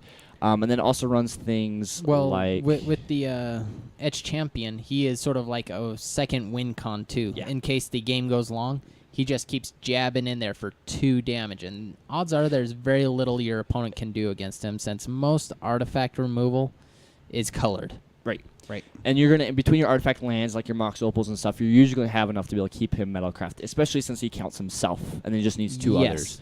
And the cool thing is, too, actually, the Arcbound Ravager plan, you're able to sacrifice a lot of these artifacts to get your Arcbound Ravager bigger, but then you're also able to sacrifice the Arcbound Ravager to himself to give the counters to your Etch Champion, which is now you have a pretty big pro all colors guy that's just going to be swinging through mostly unmitigated for the rest of the game. Yeah. This And- deck also has kind of another neat other backup plan, right? Which In is Steel its- Overseer. Yes. Steel Overseer costs 2 mana. Let's wait for him to pull it up. It's a 1/1, but you can tap him to put a +1/+1 counter on each artifact creature you control. So on top of playing all these cheap little dorks that you've got going on, you're able to play the Steel Overseer and actually start ticking and getting them bigger and bigger and bigger. And over the course of the game, your little dorks are just going to get huge, which is pretty awesome. And also the cool thing is, too, with the Arcbound Ravager, it gets more counters, so you can put more counters later if you need to, right? Like it's kind of a crazy fun, modularness. Yeah. And what's really cool about this deck as well, we've talked about the power of things like Celestial Colonnade, Mutavault. This deck is able to run 8 copies of lands that are also creatures. Yeah. Probably the most important one being Inkmoth Nexus. So Inkmoth Nexus, for 1 mana, you can turn it into a 1/1 Blinkmoth artifact, Steel Overseer creature with flying and infect until the end of turn, and it's still a land. Now, for those of you guys who don't remember infect, if you deal 10 points of infect damage, the opponent loses. So you can modular all those +1/+1 counters onto the Inkmoth Nexus, or equip it with a cranial plating and just kind of win on the spot. Yeah, so with just surprising speed. that could be either a plus or a downside, since you only need to do 10 damage with the poison. But then again, like this whole game with all of your other creatures, they're dealing normal damage to where you get them down to a low life total, where you just rather go with that life total. Yeah. Yeah, that happens. It just gives you multiple ways to win. mean, which is important. I've seen turn 2 Inkmoth kill you before. It's been really weird. They had like the nuts with like a couple thought casts, right? Some Mox Moxables to switch out. You know what I mean? Springleaf Drum to tap and get more mana to produce stuff. And just kind of Inkmoth kill you turn 2 or turn 3. Just one shot people really really easily. And the thing is too, and one of the cards I just named actually was Thoughtcast. Thoughtcast costs 1 blue. I believe it's 4 colorless. Yeah, sorcery speed, affinity for artifacts, so it costs 1 less for each artifact you control. So theoretically, draw just 2 cards. Blue. 1 blue, draw 2 cards. Yeah. And so that's they get their mana through their Mox Opals, their Glimmer Voids, and their Springleaf Drums. And they actually also usually these decks are blue-red. Sometimes they run white. It kind of depends on the list. But for Galvanic Blast. You thought Bolt was great? You got to check this card out. 1 red for 2 damage. So it's a regular shock, unless you have Metalcraft, in which case it does 4 damage. So this deck, on top of being able to throw out tons of these little guys, you're able to just that counts. Huh? Oh, nothing. We're good. So you're just able to push through 4 damage. This card came up probably most excitingly in the semifinals of Pro Tour Honolulu with let's see, it was Kibler and Johnny Magic. We just talked about him. Storm Guy Finkel. So Finkel did not put Kibler on. What was it? 3 Galvanic Blasts? It was 3 Galvanic Blasts. And he was at 12 life, feeling like, okay, I'm probably pretty safe. I mean, he was standard. at like 14 life, and he had the option of blocking a wolf token. 2/2 wolf, or not. And he decided to keep his guy.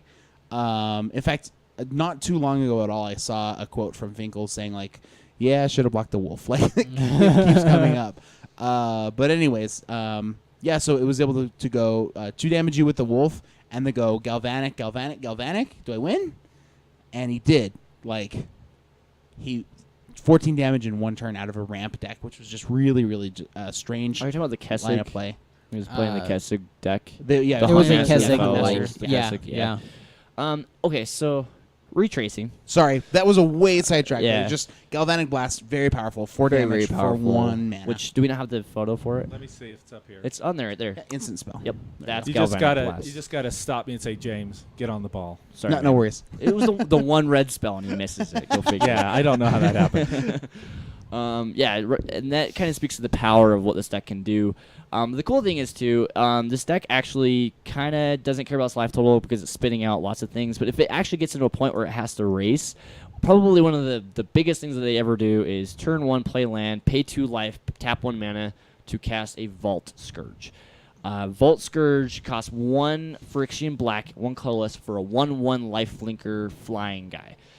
So the idea is you can also throw your cranial plating on him, and just you're gain you're so netting much yourself life. some life, and with the cranial plating and with the the Steel Overseer and Arcbound Ravagers and things like that, putting counters on him, he just gains you tons of life while also dealing tons of damage because he's a flyer and he's got evasion, which is There pretty is sweet. a lot of evasion in this deck as well. Yes. To where it can just fly over for a whole bunch of hidden damage.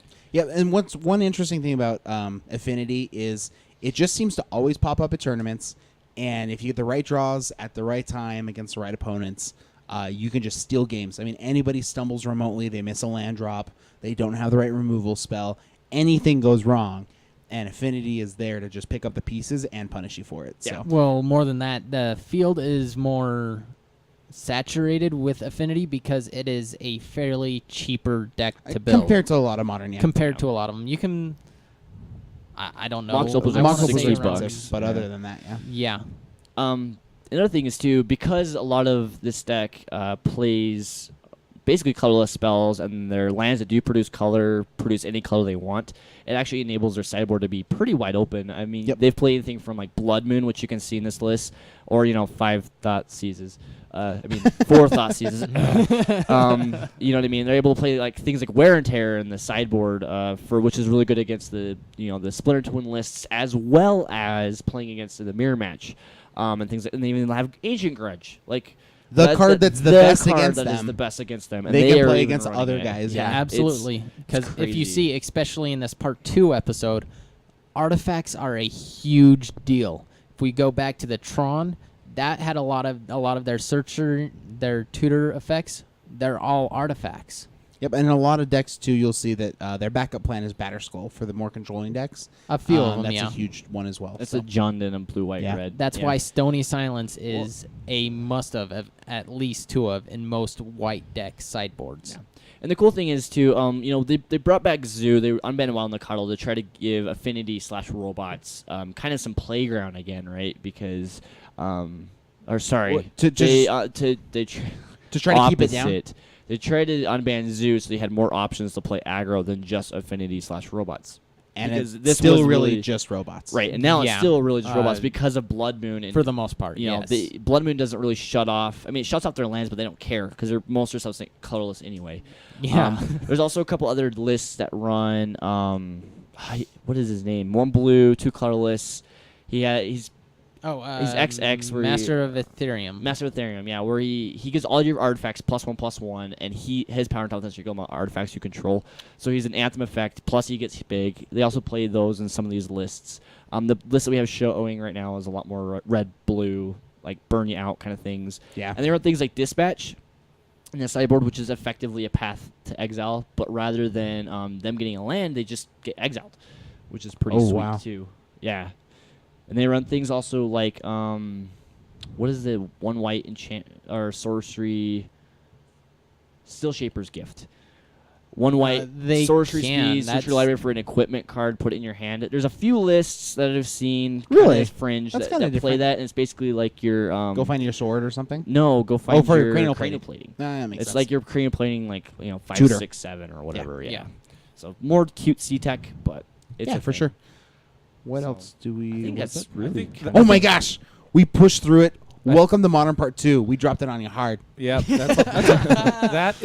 those are a lot of decks. I mean, between last week and this week, how many decks? 18. 18 decks we've talked about. And And we did not super cover them all. We are at all. going to probably do more later. Yeah, and, Oh, and absolutely. And the thought that we've had since we went to this is that, to really give these decks the due that they deserve, maybe limiting it to about 4 decks in the future. Yeah, per 9. episode. We If- thought if- 9 was be like, we'll just. I mean, it takes like 2 minutes to talk about a deck, and it turns out we all spent a get little more time. excited about our babies. What- Plus the minute hour spent to get prepped for this. But the thing is, yeah, like our chat's blowing up. Like you guys are talking about this, and you guys are talking about this, and you're making our points about this, and we're trying to really just like kind of rush through it and give you a crash course on like So, what we're trying to do. Should we ask if there's any questions? Yeah, in we the would chat room? love to Let's- answer any kind of Twitch, do questions you guys have any have. questions? So I know it's going to take a second for it to come here Other until than they hear us because of the AKA Twitch. Boy, yeah, I'm sorry. We know we need Chat. to we need to fire the proofreader. Sorry, guys. He's Did you not? Oh, you weren't. Were you reading this at all? Yeah, I was. Yeah, a little bit. Perusing it a little bit. yeah. I was checking out his window.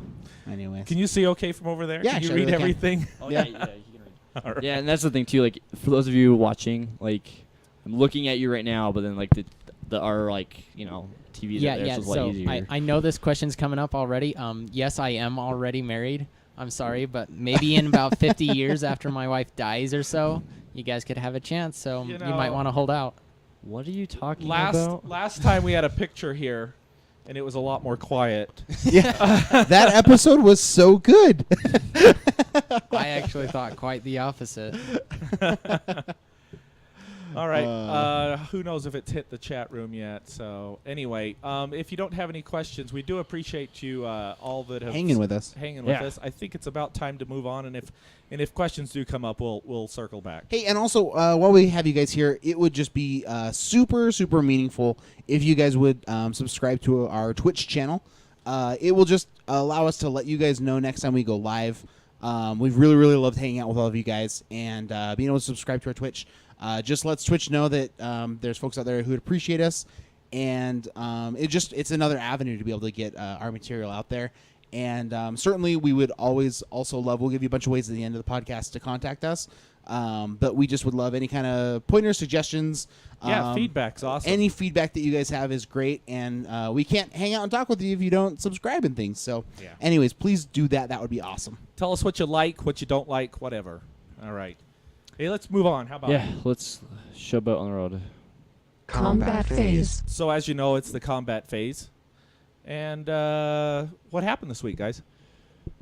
I don't know. Just played some modern. I got my butt kicked to an Advent of the Worm last night playing Yeah? modern. Because yeah. they're In good. modern. Yeah. In That's modern, awesome. That's out of nowhere. Well, like I was using the abrupt decays to get rid of relevant things like intangible virtues, not Advent of the Worms that come out of nowhere and wreck my day. And Tristani's it was Dante's junk throwback Selesnya / black for flashback and abrupt decay deck. It was good but terrible, and I died to it Tristani's at 2/5 that just gains him a bunch of life, and Interesting. he had the path and the abrupt decay for my combo and just kind of killed me with it. I was surprised. I was a little like, what? Advent of the Worm in modern? Huh. So we get for playing pod. I feel like he would get wrecked against blue, white, red, but I don't know. We'd have to see. Interesting. Yeah, I mean that's a really cool thing about modern. If there's ever maybe a not so high stakes tournament going on, you can really take just about any deck that's standard right now, and especially because if you've been playing Magic in standard relatively competitively, you probably have a lot of the shock lines and things like that. Fetches are super expensive, but they're not an absolute necessity. They help smooth your deck out, but you can certainly play without them. And just replace your removal spells with Path to Exile and Lightning Bolt. I mean, for relatively small investment, you can have some of the most powerful removal out there. And I mean, There's cards like Smother, in black. You know what I mean? there's things all that. kinds of cool stuff, and I don't know. I think that there's people maybe self-limit when it comes to modern, and just getting your feet wet can be a lot even of fun. with this new event deck, the black-white Yeah, tokens, absolutely. that is one deck that absolutely does not need the sack lands. Right. You hear a lot of people complaining that, it didn't have the sack lands, it's not worth buying. Well, boo-hoo. If you're looking into getting into modern, it's a pretty good investment to get your foot in the Absolutely. door. Yeah, Absolutely. It's got a lot of the good and Thought spells. Seizes in standard right now, and I think of the cards to add to that deck, that's probably one of the very first ones. So Right, which yeah. What else, guys? What'd you do, Blades? So I wasn't here last night or last week. I was here last night. James just didn't know it. Just the heavy breathing. Yes, breathing. absolutely. But game day. I played game day. And we did mention that last week. Yes, on the podcast, and you did well. I did do well. I played a Bant brew, actually, a Bant Control. That's the one that I was posting about on Facebook not too long ago. I made slight changes to it. Can't really remember what those were exactly.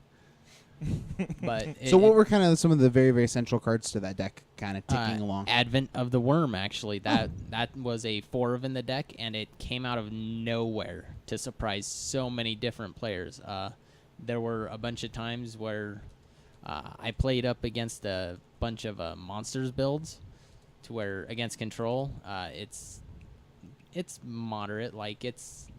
in the past it's been a worse matchup. It hasn't been a horrible matchup, however. I've always referred to it as a 60% chance in the monsters arena, or they got the advantage at 60%. Excuse me, but with this new one, with Celestia Charm, Kiora, and Advent of the Worm, it just wrecks it so much. And even when you go to sideboard, where you can tell that they got all their planeswalkers, that's pretty much the big thing that you're worried about them having. That, and to a lesser extent, Storm Breath. You can then board in your negates and go up against their planeswalkers a little bit better. They also board in Rakdos Return, which can just wreck you.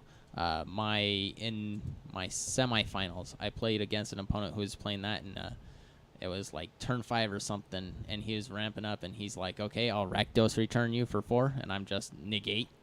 Wow.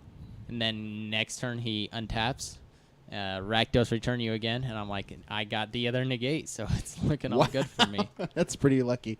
That's awesome. Yeah, like I kept top decking, and I'm like, never going to use them. I used up every single negate I drew in that one. And Advent of the Worm, it blocks all the smaller creatures that they have. They're Corsair of Crew Fix. Trades with Apollo Chronos. It trades with Apollo Chronos, absolutely. It blocks a Gore Clan Rampager pretty well, and it comes out of nowhere. That worked really well, and he just snuck out games. Also against the Control Mirror match, end of turn, you just flash them into play so that they either have to counter it and maybe give you a better turn to resolve something bigger, like An Elspeth or an Aetherling. It gives you an advantage that way, and if they don't counter it, then they gotta have the removal spell for it. Otherwise, they're suffering 5 over the next few turns. Yeah, 4-turn clock is pretty good. Yeah, the big downfall to it is that against like the aggressive decks, it really doesn't do well. Now that we got this red-white burn list where they don't play a whole lot of creatures, that doesn't hurt you as much as the past mono-red decks where they played more creatures. So you got a slightly better matchup against that. And that one's still a pretty bad matchup, though. Gotcha. That one's probably your worst main matchup. Very cool. I think I finally found the picture of Blades. That we were looking for? Yeah, at least I thought I had it here. That's awesome. Oh, you can take mine. I carry it in my wallet. Okay, let me see if I can So display this picture here. For me, like I had mentioned before, John and Rachel, the owners of HeebieJeebies, just bought the coffee shop, and I didn't really get a chance to play too much Magic this week, unfortunately. I really I've actually kind of been helping out. I've been drinking lots of coffee, helping out with some social networking stuff, like I mentioned. And I mean, we had some crazy drama happen. I don't really want to get into it more than we had somebody quit at 4 a.m. when they were supposed to work at 7. Is this at the coffee shop? Yeah. Nice. We thought they were a responsible human. It turned out they weren't. So, anyways, daggers to a random person nobody knows. Anyways, but yeah, I've been having a fun week and just having a really fun time getting ready for the podcast and stuff like that. So. Yeah. And as you know, I've been playing a little bit of Duels of the Planeswalkers. Rocking some duels. Yeah. and we're going to be doing some streaming. Yeah. Pretty soon. So, and I might even get in on some of that. That'd be awesome. It'd be way cool. I mean, I'm we're excited. streaming right now. Yes, I know that. Yeah, sorry. If you guys have ever seen the Versus videos, Yeah. at the close of the podcast, I think we're going to probably be running some modern decks. I really want to get in some games with Splinter Twin. Try to do that. Yep. So That's cool to you. Mm-hmm. Yeah. Yeah. Anyways. And the other thing I was going to mention is the decks that I have listed here. After we get them resolved as far as the typos go, the links to those are going to be in the show notes too. Awesome. Sweet. So you'll be able to see those. All right. Anything else, guys, that we have to say about that? No. I don't think No, so. it's been a long Do we have episode. any questions from anybody? We asked and we didn't get any. That's fine. So, Uh, although Moving. Extremist Starks did mention that Breemaz is really good in black-white tokens. Works really well in it, in which we agree. Yeah. He's legit. Episode we agreed totally. 3/4 dodges lightning bolt. Makes it Seems team. awesome. Yeah. Yeah. Yeah. All right, so let's move along. Second main phase. So in the second main phase, this is where we do shout-outs and things like that, feedback. Again, pop culture, we have... you guys are distracting me. We got it, Susie. What?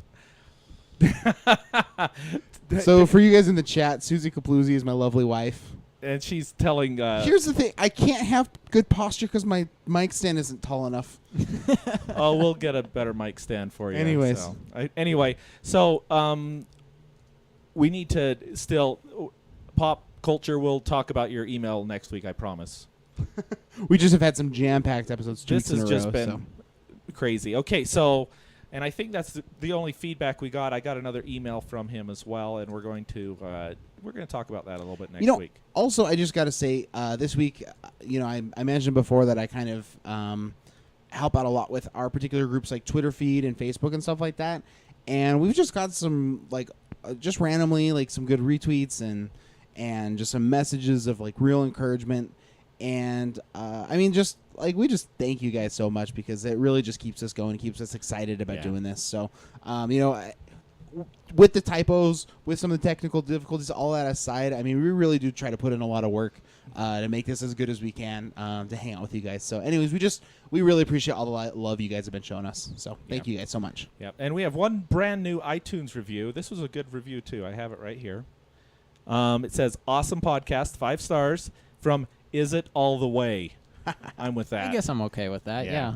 No, Golgari, people, come on. Amazing podcast geared toward any type of Magic the Gathering player. Whether you are just starting out or you've been playing since Alpha, you will find all sorts of fun and useful information from this podcast.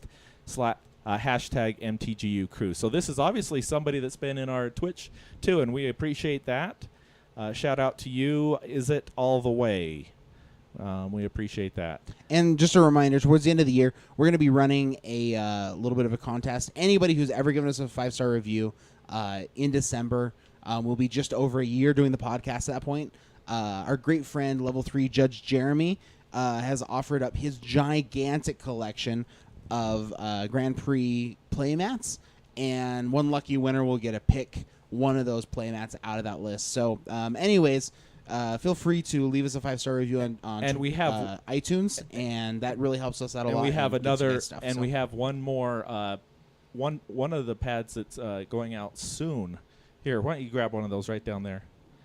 Oh yeah, we've got a couple different flavors. Yeah, so let's just show one of them here really quick. Let's see which one this is. I think that's the one that's going to pop culture. So I'm not going to show that one because it's already set aside for him. Here, hold that up there, somebody. Can we see it? We got it. Right. There we go.